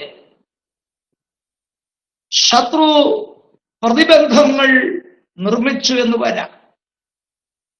എന്നാൽ അവിടെയെല്ലാം നമ്മെ താങ്ങി നിർത്തുന്നത് സമാധാനത്തിന്റെ സുവിശേഷമാണെന്ന് മറന്നു പോകരുത്. അതുകൊണ്ട് സുവിശേഷം പ്രസംഗിപ്പാനുള്ള ഒരുക്കത്തെക്കാൾ അതിനു വേണ്ടി ഏത് ത്യാഗവും സഹിക്കാനുള്ള സന്നദ്ധതയാണ് നമുക്ക് ആവശ്യമായിരിക്കും. നമുക്കറിയാം, സുവിശേഷത്തിന്റെ വാതിൽ ഇന്ന് അടഞ്ഞുകൊണ്ടിരിക്കുക അല്ലേ? കേരളത്തിൽ നമുക്ക് അല്പ സ്വാതന്ത്ര്യമുണ്ട്. എന്നാൽ ഇന്ത്യയുടെ വടക്കൻ ഭാഗങ്ങളിലൊക്കെ സുവിശേഷകന്മാരെ പീഡിപ്പിക്കുകയും ഉപദ്രവിക്കുകയും ജയിലിൽ അടയ്ക്കുകയും ചെയ്തുകൊണ്ടിരിക്കുകയും സുവിശേഷത്തിന്റെ വാതിൽ അടഞ്ഞുകൊണ്ടിരിക്കുമ്പോൾ നാം സുവിശേഷം അറിയിപ്പാനുള്ളതായ ഒരുക്കമുള്ളവരായിരിക്കും. പഴയ നിയമം പറയുന്നത് നിന്റെ ചെരുപ്പ് ഊരിക്കളയുക എന്നാണ്. മോശയോട് ദൈവം അങ്ങനെ പറഞ്ഞിട്ടുണ്ട്. എന്നാൽ പുതിയ നിയമം പറയുന്നത് സമാധാന സുവിശേഷത്തിനായിട്ടുള്ള ഒരുക്കം കാലിന് ചെരുപ്പായിരിക്കണം. അതുകൊണ്ട് ഈ ക്ലാസ്സുകളിൽ വചനം പഠിക്കുന്നതായ എന്റെ വാത്സല്യ സഹോദരി സഹോദരന്മാരോട് എനിക്കിന്ന് രാത്രി ഓർപ്പിക്കുവാനുള്ളത്, സുവിശേഷത്തിനായിട്ടുള്ള വെല്ലുവിളി സ്വാഗതം ചെയ്യുവാൻ എത്ര പേരുണ്ട് എന്നാണ് എനിക്കിന്ന് രാത്രി ചോദിക്കുവാനായിട്ടുള്ളത്. നമ്മെ ദൈവം ഭരമേൽപ്പിച്ചിരിക്കുന്നത് സുവിശേഷം അറിയിപ്പാനായിട്ടാണ്.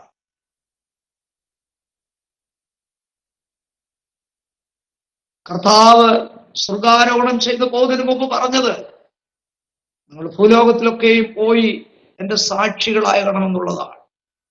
സുവിശേഷം അറിയിക്കുവാനാണ് ദൈവം നമ്മെ ഏൽപ്പിച്ചിരിക്കുന്ന ദൗത്യം.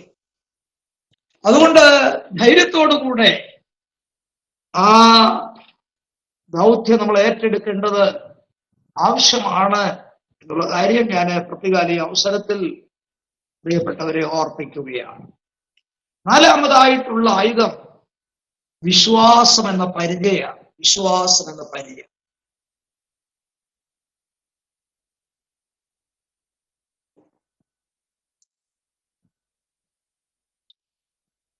പണ്ട് കാലങ്ങളിൽ വലുതും ചെറുതുമായ പരിചകൾ പടയാളികൾ ഉപയോഗിച്ചു പോന്നിരുന്നു. ഒരു പടയാളിയുടെ ശരീരത്തെ മൊത്തം മറയ്ക്കത്തക്കവണ്ണം 4 അടി നീളവും 2.5 അടി വീതിയുമുള്ള വലിയ പരിച പിടിച്ചുകൊണ്ടാണ് പണ്ട് കാലങ്ങളിൽ പടയാളികൾ ശത്രുവിനെ നേരിട്ടുകൊണ്ടിരുന്നത്.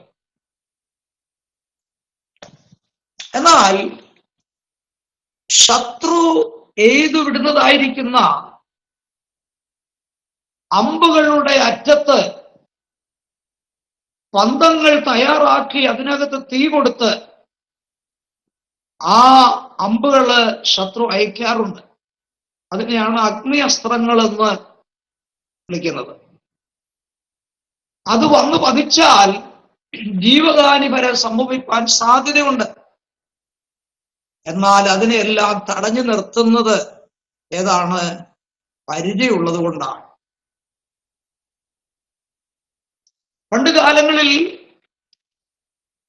പടയാളികൾ പരിചയം ഉപയോഗിക്കുമായിരുന്നു എന്ന് ഞാൻ പറഞ്ഞല്ലോ. അപ്പോൾ തന്നെ ഒരു കാര്യം കൂടെ ഓർക്കണം. ചില മല്ലന്മാരുടെ മുൻപിൽ പരിച പിടിച്ചുകൊണ്ട് ആ വ്യക്തിയെ കാക്കുന്നതിന് വേണ്ടി മറ്റു വ്യക്തികളെയാണ് പരിചയം ഏൽപ്പിക്കാറുണ്ടായിരുന്നത്. അതിന് നല്ലൊരു ഉദാഹരണമാണ് ഗോലിയാത്ത്, അല്ലെ? ദാവീദുമായിട്ട് യുദ്ധത്തിന് വന്നതായിരിക്കുന്ന ഗോലിയാത്തിന് മുമ്പിൽ ഒരു പരിചയക്കാരൻ ഉണ്ടായിരുന്നു എന്നാ വായിക്കുന്നത്. ഗോലിയാത്തിന്റെ കയ്യിലല്ല പരിചയിക്കുന്നത്, മുമ്പിൽ നിൽക്കുന്ന ആളുടെ കയ്യിലാണ്. അങ്ങനെയുള്ള ഒരു സമ്പ്രദായം പണ്ട് കാലങ്ങളിൽ ഉണ്ടായിരുന്നു.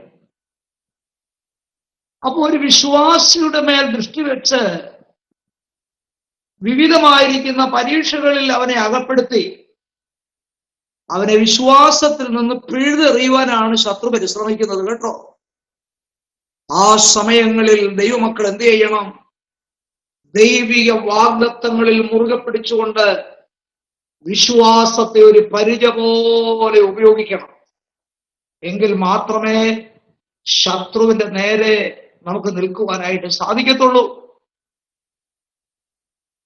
ഞാൻ ഓർപ്പിച്ചതുപോലെ പൂർവ്വകാലങ്ങളിൽ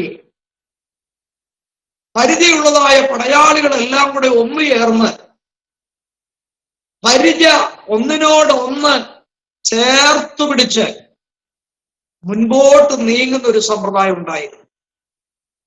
അങ്ങനെ പരിചകളെല്ലാം കൂടെ ഒന്നോടൊന്ന് ചേർത്ത് പിടിച്ച് മുൻപോട്ട് നീങ്ങുമ്പോൾ ശത്രുവിന് ഇവരെ എതിർക്കുവാൻ കഴിയാതെ ഒരു മതിൽ പോലെ അത് നിൽക്കുമായിരുന്നു. രാത്രി ഞാൻ ഓർപ്പിക്കട്ടെ, ശത്രുവിന്റെ മധ്യത്തിൽ ദൈവമക്കൾക്ക് ഉറച്ചു നിൽക്കുവാൻ കഴിയണമെങ്കിൽ വിശ്വാസം എന്ന പരിച നാം ഏന്തിയേ മതിയാകും. നമ്മുടെ വിശ്വാസം കുറഞ്ഞു പോകുവാൻ സമ്മതിക്കരുത്. കർത്താവിനോട് കൂടെ നടന്നതായ ശിഷ്യന്മാരെ കർത്താവ് പലപ്പോഴും പിടിച്ചു അല്പവിശ്വാസികളെ എന്ന് വിളിക്കാനിടയായി. നമ്മുടെ വിശ്വാസത്തിന്റെ അളവ് കുറഞ്ഞു പോകാതെ നാം എപ്പോഴും വിശ്വാസത്തിൽ വർധനവുള്ളവരായി തീരണമെന്നാണ് ഈ അവസരത്തിൽ എൻ്റെ പ്രിയപ്പെട്ടവരോട് എനിക്ക് ഓർപ്പിക്കുവാനായിട്ടുള്ളത്. നമുക്കറിയാം, നമ്മേക്കാൾ ശ്രേഷ്ഠമായ നിലകളിൽ കർത്താവിനെ ശുശ്രൂഷിച്ചു കൊണ്ടിരുന്നവർ, വിശ്വാസവീരന്മാരായി നിന്നവർ എത്രയോ പേര് ഇന്ന് വിശ്വാസഗോളത്തിൽ ഇല്ല. പ്രിയപ്പെട്ടവരെ, പലരും വിശ്വാസം ത്യജിച്ച് അവർ വീണുപോയ കാര്യങ്ങൾ നമുക്ക് കാണാനായിട്ട് കഴിയും. എന്നാൽ ദൈവമക്കൾ വളരെ ശ്രദ്ധിക്കണം. ആഴമായ വിശ്വാസത്തിന് വേണ്ടി ദൈവത്തോട് പ്രാർത്ഥിക്കേണ്ട ഒരു കാലഘട്ടത്തിലാണ് നമ്മൾ എത്തിച്ചേർന്നിരിക്കുന്നത്. എല്ലാ നിലകളിലും വളരെ പരിതാപകരമായ അവസ്ഥയാണ് നമ്മുടെ ചുറ്റുപാട് നമുക്ക് കാണാൻ കഴിയുന്നത്. എന്നാൽ അതിന്റെ മധ്യത്തിൽ വിശ്വാസവീരന്മാരായി നിൽക്കുവാനായിട്ടാണ് ദൈവം നമ്മെക്കുറിച്ച് ആഗ്രഹിക്കുന്നതെങ്കിൽ ഓരോ ദിവസവും വിശ്വാസം വർദ്ധിപ്പിച്ചു തരണമേ എന്ന് ദൈവത്തോട് നമുക്ക് പ്രാർത്ഥിക്കാം. മാത്രമല്ല, വിശ്വാസം എങ്ങനെയാണ് വർദ്ധിക്കുന്നത്? റോമാലേഖനം 10-ാം അധ്യായത്തിൽ രേഖപ്പെടുത്തിയിട്ടുണ്ട്, വിശ്വാസം ക്രിസ്തുവിന്റെ വചനത്താൽ വരികയാണ്. അപ്പോൾ ദൈവവചനം കേൾക്കുമ്പോഴും ധ്യാനിക്കുമ്പോഴും നമുക്ക് വിശ്വാസത്തിൽ വർധന ഉണ്ടായി തരുവാനായിട്ടിടയാകും. കർത്താവ് അതിനായി നമ്മെ സഹായിക്കട്ടെ.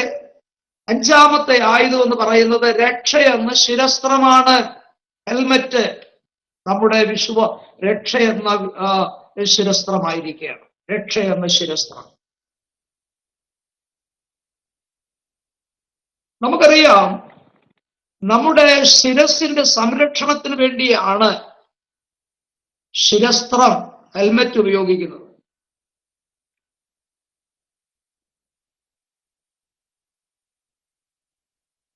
എന്തിനാണ് രക്ഷ എന്ന ശിരസ്ത്രം ഉപയോഗിക്കേണ്ടത്? ഉപായ രൂപേണയുള്ളതായ വഴിത്താരയിലൂടെ നമ്മുടെ മാനസികമായ മണ്ഡലത്തിലേക്ക് കടന്നാക്രമിച്ച് ചിലപ്പോൾ പിശാച് നമ്മെ തളർത്തിക്കളയുവാനായിട്ടിടയാകും. നമുക്കറിയാം, ശിരസ് ശരീരത്തിന്റെ കേന്ദ്ര സ്ഥാനമാണ്, അല്ലെ? ബുദ്ധിയുടെയും വിവേകത്തിന്റെയും തീരുമാനത്തിന്റെയും ഒക്കെ മണ്ഡലമാണ് ശിരസ് എന്ന് പറയുന്നത്. ആ ശിരസിലേക്ക് സാത്താൻ പലവിധമാകുന്ന ദുർചിന്തകളും ആകാത്ത തരത്തിലുള്ളതായിരിക്കുന്ന മറ്റ് വിചാരങ്ങളും സാത്താൻ കൊണ്ടെഴുതി നമ്മുടെ ജീവിതത്തിൽ ബുദ്ധി പലപ്പോഴും നമുക്ക് അഫലമായി തീരുവാനിടയാകും. വിവേകം ലഭിക്കാനിടയാകത്തില്ല. പലപ്പോഴും തീരുമാനങ്ങൾ എടുക്കുവാൻ നമുക്ക് കഴിയത്തില്ല. അതുകൊണ്ട് ഇവിടെ പറയുകയാണ്, രക്ഷയെന്ന ശിരസ്ത്രം ധരിക്കേണ്ടത് ആവശ്യമാണ്.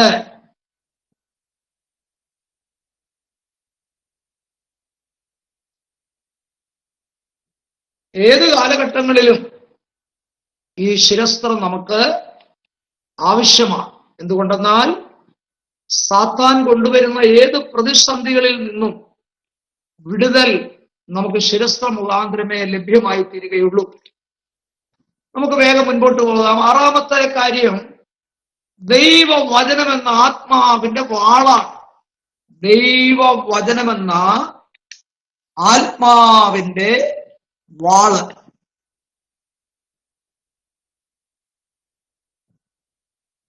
ഒരു കാര്യം നിങ്ങൾ ശ്രദ്ധിച്ചു കാണും, ഇതുവരെ പറഞ്ഞ ആയുധങ്ങളെല്ലാം പ്രതിരോധനായുധങ്ങളായിരുന്നു, അല്ലേ? നമ്മുടെ നേരെ ശത്രു കൊണ്ടുവരുന്നതായ എല്ലാ പോരാട്ടത്തിന്റെ മധ്യത്തിലും പ്രതിരോധിച്ചു നിൽക്കുവാനുള്ള ആയുധങ്ങളെ കുറിച്ചാണ് ഇതുവരെ നാം ചിന്തിച്ചത്. പക്ഷേ ഇവിടെ പറഞ്ഞിരിക്കുന്ന ഈ ആയുധം ശത്രുവിന്റെ മേൽ ജയത്തിന് വേണ്ടി പ്രയോഗിക്കേണ്ട ആയുധമാണ്. അതേതാ? ദൈവവചനമെന്ന ആത്മാവിന്റെ വാള്.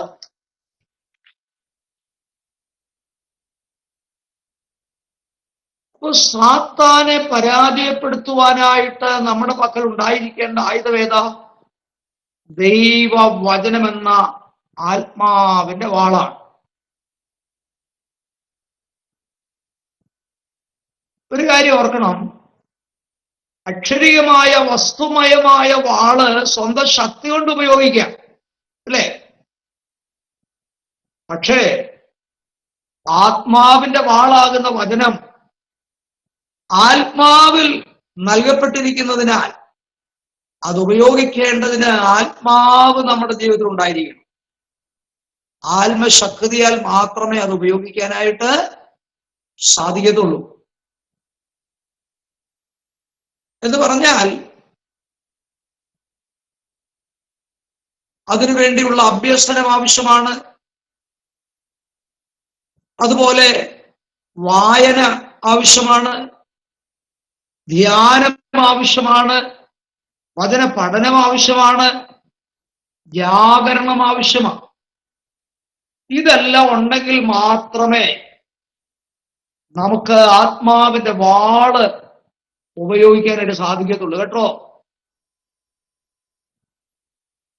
ചിലപ്പോൾ നമുക്ക് പ്രസംഗിക്കാനൊക്കെ 5 മിനിറ്റ് ലഭിക്കും, ഒത്തിരി സമയം ലഭിക്കത്തില്ല.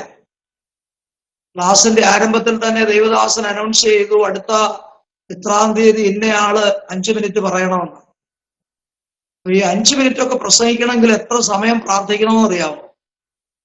കാരണം ചുരുക്കമായിട്ടൊരു മെസ്സേജ് പറയണമെങ്കിൽ അതിന്റെ പുറകിൽ വായന ആവശ്യമാണ്, വചന ധ്യാനം ആവശ്യമാണ്, പഠനം ആവശ്യമാണ്, അതിനുവേണ്ടി ജാഗരണം ആവശ്യമാണ്. എങ്കിൽ മാത്രമേ നമുക്കത് ചെയ്യാനായിട്ട് സാധിക്കത്തുള്ളൂ.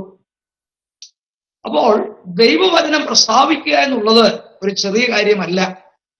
ആത്മാവിന്റെ ആ സഹായം അതിനാവശ്യമാണ് എന്നാണ് ഞാൻ പറഞ്ഞതിന്റെ അർത്ഥം.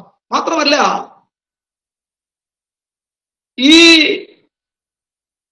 പരിജ്ഞാനത്തിന്റെ അടിസ്ഥാനത്തിൽ ദൈവകൃപയിൽ മറഞ്ഞു നിന്നുകൊണ്ട് വേണം നമ്മൾ എന്ത് ചെയ്യുവാൻ? വചനം സംസാരിക്കുവാൻ.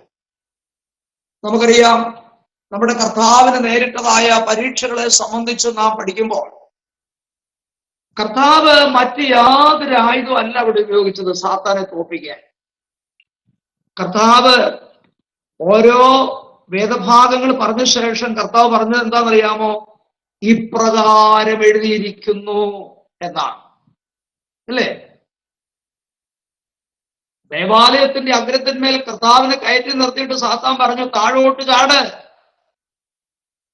എന്നിട്ട് സാത്താന് 91 സങ്കീർത്തനത്തിൽ ഒരു വാക്യം ഉപയോഗിച്ചത്, എന്റെ കാല് കല്ലിൽ തട്ടിപ്പോകാതിരിക്കാൻ ദൈവം ദൂതന്മാരെ ആക്കിയിട്ടുണ്ട്. അതുകൊണ്ട് സാത്താൻ പറയാ, എടുത്ത് ചാടിക്കോളാൻ. എടുത്ത് ചാടുമ്പോ നിന്നെ കാക്കാവ് നല്ല വാക്യം, അത് പരീക്ഷിക്കുക കർത്താവിനെ, കേട്ടോ. മോളിൽ നിന്ന് എടുത്ത് ചാടിയിട്ട് ദൈവം കാത്തില്ലെന്ന് പറയരുത്. കാരണം അങ്ങനെ വാക്യമില്ല. സാത്താൻ തെറ്റായ സ്ഥാനത്ത് അത് ഉപയോഗിച്ചത്. അവന് വാക്യം അറിയാം, പക്ഷെ അവൻ ഉപയോഗിച്ച സ്ഥാനം ശരിയല്ല. അപ്പൊ ഓരോ പ്രാവശ്യവും സാത്താനെ യേശു ജയിച്ചത് ദൈവവചനം പറഞ്ഞു. അപ്പോൾ ദൈവവചനം ഒരു ആത്മാവിന്റെ വാളാണ്. എങ്കിൽ മാത്രമേ നമുക്ക് സാത്താനെ ജയിക്കാൻ കഴിയത്തുള്ളൂ. അതുകൊണ്ട് എത്രയും കഴിവതും വാക്യങ്ങൾ മനഃപ്പാഠമാക്കാൻ ദൈവമക്കൾ പരിശ്രമിക്കണം. ദൈവവചനം കാണാതെ പഠിക്കണം. അത് എല്ലാ നിലകളിലും നമുക്കത് അനുഗ്രഹമാണ്. ദൈവവചനം പറയുമ്പോഴായാലും വാക്യങ്ങൾ എടുത്തു വായിപ്പിക്കുന്നതിന് സമയം കളയാതെ മനഃപ്പാഠം വാക്യം അറിഞ്ഞിരുന്നാൽ നമുക്കത് പ്രസ്താവിപ്പാൻ കഴിയും. മാത്രമല്ല, നമ്മളോട് മറ്റൊരാള് ഒരു വിഷയത്തെ സംബന്ധിച്ചൊരു ചോദ്യം ചോദിക്കുമ്പോൾ ആ വാക്യം നമ്മൾ മനഃപ്പാഠം പഠിച്ചിരുന്നാൽ അത് വേഗത്തിൽ അവരോട് പറയാനായിട്ട് കഴിയും. എല്ലാം കൊണ്ടും വചനം സംഗ്രഹിക്കുന്നത് നമ്മുടെ ജീവിതത്തിൽ അത് അനുഗ്രഹമാണ് എന്നുള്ള കാര്യം ഈ അവസരത്തിൽ ഞാൻ പ്രത്യേകം ഓർപ്പിച്ചുകൊള്ളുകയാണ്. ഏഴാമത്തെ കാര്യം പ്രാർത്ഥന എന്ന ആയുധമാണ്. പ്രാർത്ഥന.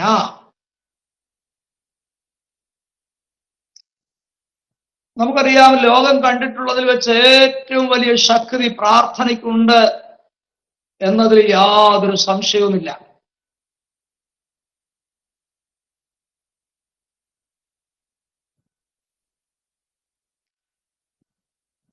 ഒരു പടയാളിയുടെ വാളിന് മൂർച്ച കൂട്ടുവാൻ പ്രാർത്ഥനയാകുന്ന ഉലയിൽ അത് ചുട്ടുപഴിപ്പിക്കേണ്ടത് ആവശ്യമാണ്. എന്ന് പറഞ്ഞാൽ അഗ്നിസ്പർശനമില്ലാതെ നാവ് ഒരിക്കലും മറ്റുള്ളവർക്ക് പാപബോധം ഉളവാക്കുകയില്ല. ദൈവവചനം പറയുമ്പോൾ തന്നെ അതിന്റെ പുറകിൽ പ്രാർത്ഥന ആവശ്യമാണെന്നാണ് ഞാൻ പറഞ്ഞത്. പ്രാർത്ഥനയിലൂടെ മൂർച്ചയേറിയതായ വചനങ്ങൾ പറയുമ്പോൾ മറ്റുള്ളവരുടെ ഹൃദയത്തിൽ അത് പാപബോധവും രൂപാന്തരം ഉളവാക്കുവാനായിട്ടിടയാകും.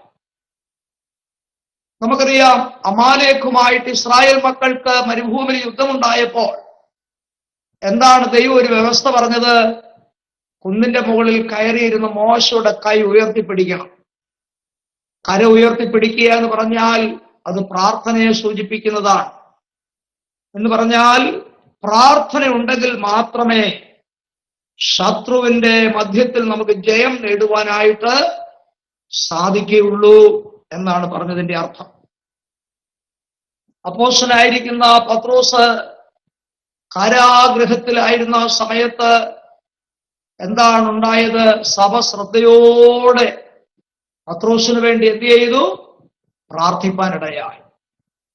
അങ്ങനെ പ്രാർത്ഥിച്ചത് മുഖാന്തരം ദൈവം തന്റെ ദൂതനെ കാരാഗൃഹത്തിൽ അയച്ച് പത്രോസിന്റെ ബന്ധനങ്ങൾ അഴിച്ച് അടഞ്ഞു കിടന്നതായിരിക്കുന്ന വാതിലുകൾ തുറന്ന് പത്രോസിനെ വെളിയിൽ കൊണ്ടുവരുവാനിടയായി. നോക്കിക്കേ, പ്രാർത്ഥനയുടെ ശക്തി എത്ര വലിയതാണെന്ന് നമുക്ക് അവിടെ മനസ്സിലാക്കുവാനായിട്ട് കഴിയും. പക്ഷേ എങ്ങനെ പ്രാർത്ഥിക്കണം എന്നവിടെ പറയുന്ന വാക്കുകളിലൂടെ നമുക്ക് ശ്രദ്ധിക്കാം. ഏത് നേരത്തും പ്രാർത്ഥിക്കണം, അങ്ങനെ പറഞ്ഞിരിക്കുന്നത്. വല്ലപ്പോഴും പ്രാർത്ഥിക്കാനല്ല, പിന്നെ ഏത് നേരത്തും പ്രാർത്ഥിക്കണം. പ്രാർത്ഥന എന്ന ആയുധത്തോടുള്ള ബന്ധത്തിൽ പ്രാർത്ഥനയെക്കുറിച്ച് ചിന്തിക്കുമ്പോൾ മനസ്സിലാക്കാൻ കഴിയുന്നത് ഏത് നേരത്തും ദൈവമക്കൾ പ്രാർത്ഥിക്കുന്നവരായിരിക്കണം. കാരണം എന്താ? ഏത് നേരത്തും പിശാച് ഇടർച്ച ഉണ്ടാക്കുന്നവനാ, കേട്ടോ. ഏത് നേരത്തും പിശാച് ഇടർച്ച ഉണ്ടാക്കുന്നവനാകിയാലാണ് നമ്മൾ ഏത് നേരത്തും പ്രാർത്ഥിക്കേണ്ടി വന്നിരിക്കുന്നത്. നമ്മൾ സമാഗമന കൂടാരത്തെ സംബന്ധിച്ച് പഠിച്ചതായിരിക്കുന്ന സമയത്ത് വിശുദ്ധ സ്ഥലത്ത് വെച്ചിരിക്കുന്നതായ ധൂപപീഠത്തിൽ നിന്ന് അവിടെ നമ്മൾ മനസ്സിലാക്കിയ ഒരു കാര്യമുണ്ട്. കൂടാരത്തിൽ നിരന്തരം ധൂപം അർപ്പിക്കണമെന്നാണ് അവിടെ പഠിച്ചത്. അപ്പോൾ ധൂപപീഠത്തിൽ ധൂപവസ്തുക്കൾ ഇട്ട ശേഷം ധൂപം ഉയരണമെങ്കിൽ എന്തു വേണം? തീ വേണം. തീ ഉണ്ടെങ്കിൽ മാത്രമേ ധൂപം അവിടെ ഉയരുകയുള്ളൂ എന്ന് നമ്മൾ പഠിച്ചതാണ്. എന്ന് പറഞ്ഞാൽ നിരന്തരം ദൈവമക്കൾ പ്രാർത്ഥിക്കുന്നവരായിരിക്കണമെന്നാണ് അതിന്റെ അർത്ഥം സൂചിപ്പിക്കുന്നത്. കൂടാതെ പ്രാർത്ഥന, സകല പ്രാർത്ഥന എന്നവിടെ പറഞ്ഞിട്ടുണ്ട്. സകല പ്രാർത്ഥനയാലും എന്ന് പറഞ്ഞാൽ സകല വിശുദ്ധന്മാരും പോരാട്ടത്തിൽ കഴിയുന്നവരാകയാൽ സകല വിശുദ്ധന്മാർക്ക് വേണ്ടിയും ദൈവമക്കൾ എന്ത് ചെയ്യുന്നവരായിരിക്കണം? പ്രാർത്ഥിക്കുന്നവരായിരിക്കണം. സകല മനുഷ്യർക്ക് വേണ്ടി പ്രാർത്ഥിക്കണം. രാജാക്കന്മാർക്കും അധികാരസ്ഥന്മാർക്കും വേണ്ടി ദൈവങ്ങൾ പ്രാർത്ഥിക്കണം. നാം കഴിക്കുന്ന മധ്യസ്ഥ പ്രാർത്ഥനയായാലും അതുപോലെ പരസ്യ പ്രാർത്ഥനയായാലും രഹസ്യ പ്രാർത്ഥനയായാലും സ്തോത്ര പ്രാർത്ഥനയായാലും ഏത് പ്രാർത്ഥനയാലും ദൈവമായിട്ടുള്ള ഒരു ബന്ധം നമ്മൾ സൂക്ഷിക്കുന്നവരായിരിക്കണം. പ്രാർത്ഥിച്ച ശേഷം ലഭിച്ചു എന്ന് വിശ്വസിച്ചുകൊണ്ട് നാം പ്രാർത്ഥിച്ച വിഷയത്തിന് സ്തോത്രം ചെയ്യണം. പ്രാർത്ഥന വസ്തുക്കളെ രൂപാന്തരപ്പെടുത്തുന്നത് പോലെ സ്തോത്രം എന്ത് ചെയ്യുമെന്നറിയാമോ? കാര്യങ്ങളെ നിവൃത്തി പദത്തിലേക്ക് കൊണ്ടുവരുവാനായിട്ടിടയാണ്. അതുകൊണ്ട് സകല പ്രാർത്ഥന എന്ന് പറഞ്ഞിരിക്കുന്ന ഭാഗം നാം വളരെ ശ്രദ്ധിക്കേണ്ടതാണ്. അടുത്തായിട്ട് പറയുന്നത് ആത്മാവിൽ പ്രാർത്ഥിക്കണം. ആത്മാവിൽ പ്രാർത്ഥിക്കണം. പ്രാർത്ഥന അതരം കൊണ്ട് ചെയ്യേണ്ട ഒരു കാര്യമല്ലെന്നാണ് അതിന്റെ അർത്ഥം. എന്ന് പറഞ്ഞാൽ അത് ആത്മാവിന്റെ ശുശ്രൂഷയാണ് പ്രാർത്ഥന. പ്രാർത്ഥനയുടെ വ്യവസ്ഥ എന്താ നമുക്കറിയാം. പിതാവിനോട് പരിശുദ്ധാത്മാവിനാൽ പുത്രനിലൂടെ പ്രാർത്ഥിക്കുന്നതാണ് പ്രാർത്ഥന. ആത്മാവിനുള്ള പ്രാർത്ഥന ഒരിക്കലും ശത്രുവിന് പിടിച്ചടക്കുവാൻ കഴിയുന്നതല്ല പ്രിയപ്പെട്ടവരെ. ആത്മാവിന്റെ പ്രാർത്ഥന പിശാചിനെ പിടിച്ചടക്കുവാൻ കഴിയത്തില്ല. അതുകൊണ്ട് ദൈവമക്കളുടെ പ്രാർത്ഥന എങ്ങനെയുള്ളതായിരിക്കണം? ആത്മാവിലുള്ള പ്രാർത്ഥനയായിരിക്കണം. പരിശുദ്ധാത്മാവിന് മാത്രമല്ല ദൈവഹിതം തിരിച്ചറിയാൻ ആത്മാവിന് മാത്രമേ കഴിയുള്ളൂ. അപ്പോൾ ആത്മാവിൽ വേണം ദൈവമക്കൾ എന്ത് ചെയ്യുവാൻ? പ്രാർത്ഥിക്കുവാൻ. ആത്മാവിലുള്ള പ്രാർത്ഥനയ്ക്ക് വലിയ ശക്തിയാണ്. കാരണം നമ്മുടെ പ്രാർത്ഥന ആത്മാവിൽ നിറഞ്ഞ് പ്രാർത്ഥിക്കുമ്പോൾ അത് ഉയരത്തിലേക്ക് ചെല്ലും. ശത്രുവിന് ഒരിക്കലും ആ പ്രാർത്ഥനയെ തടസ്സം ചെയ്യുവാൻ കഴിയത്തില്ല. അതുകൊണ്ട് ആത്മാവിൽ പ്രാർത്ഥിക്കണം. അവസാനമായിട്ട് ഇവിടെ പറഞ്ഞിരിക്കുന്നത് പ്രാർത്ഥനയിൽ ദൈവമക്കൾ ജാഗരിക്കുന്നവരായിരിക്കണം. പ്രാർത്ഥനയിൽ ജാഗരിക്കുന്നവരായിരിക്കണം എന്ന് പറഞ്ഞാൽ ഗോപുരങ്ങളിൽ മാറി മാറി നിന്ന് ശത്രു കടന്നാക്രമിക്കാതിരിക്കുവാൻ പ്രാചീന കാലങ്ങളിൽ പട്ടണത്തിൽ ഗോപുരങ്ങൾ ഉണ്ടായിരുന്നത് പോലെ ഒരു ദൈവ പൈതലാകുന്ന പടയാളി തളർച്ചയും മയക്കവുമില്ലാതെ സദാസമയവും ആരായിരിക്കണം? ഉണർന്ന് പ്രാർത്ഥിക്കുന്ന വ്യക്തിയായിരിക്കണം. നോക്കിക്കേ, ദൈവമക്കൾ സദാസമയവും ഉണർന്നും പ്രാർത്ഥിക്കുന്നവരായിരിക്കണം, ജാഗരിക്കുന്നവരായിരിക്കണം. എന്തുകൊണ്ടെന്നാൽ ശത്രു ഏത് സമയത്ത് നമ്മളെ അറ്റാക്ക് ചെയ്യുവാനുള്ള സാധ്യതയുണ്ട്. അതുകൊണ്ട് കാവൽ ഗോപുരങ്ങളിൽ മാറി മാറി പടയാളികൾ നിന്ന് ശത്രു ആക്രമിക്കാതിരിക്കുവാൻ വേണ്ടി അവർ ജാഗരിക്കുന്നത് പോലെ ദൈവമക്കളുടെ പ്രാർത്ഥന ജാഗരണ പ്രാർത്ഥനയായിരിക്കണം. എന്ന് പറഞ്ഞാൽ തളർച്ചയും മയക്കവും വരാൻ പാടില്ല. ഉണർന്ന് ദൈവമക്കൾ പ്രാർത്ഥിക്കണം. അങ്ങനെയുള്ള ഒരു കാലഘട്ടത്തിലാണ് നമ്മൾ ഇന്ന് എത്തിച്ചേർന്നിരിക്കുന്ന കാര്യം ആരും മറന്നു പോകരുത്. അതിനായിട്ട് ദൈവമായ കർത്താവ് നമ്മെ സഹായിക്കട്ടെ. ഒരു ക്രിസ്തുവിന്റെ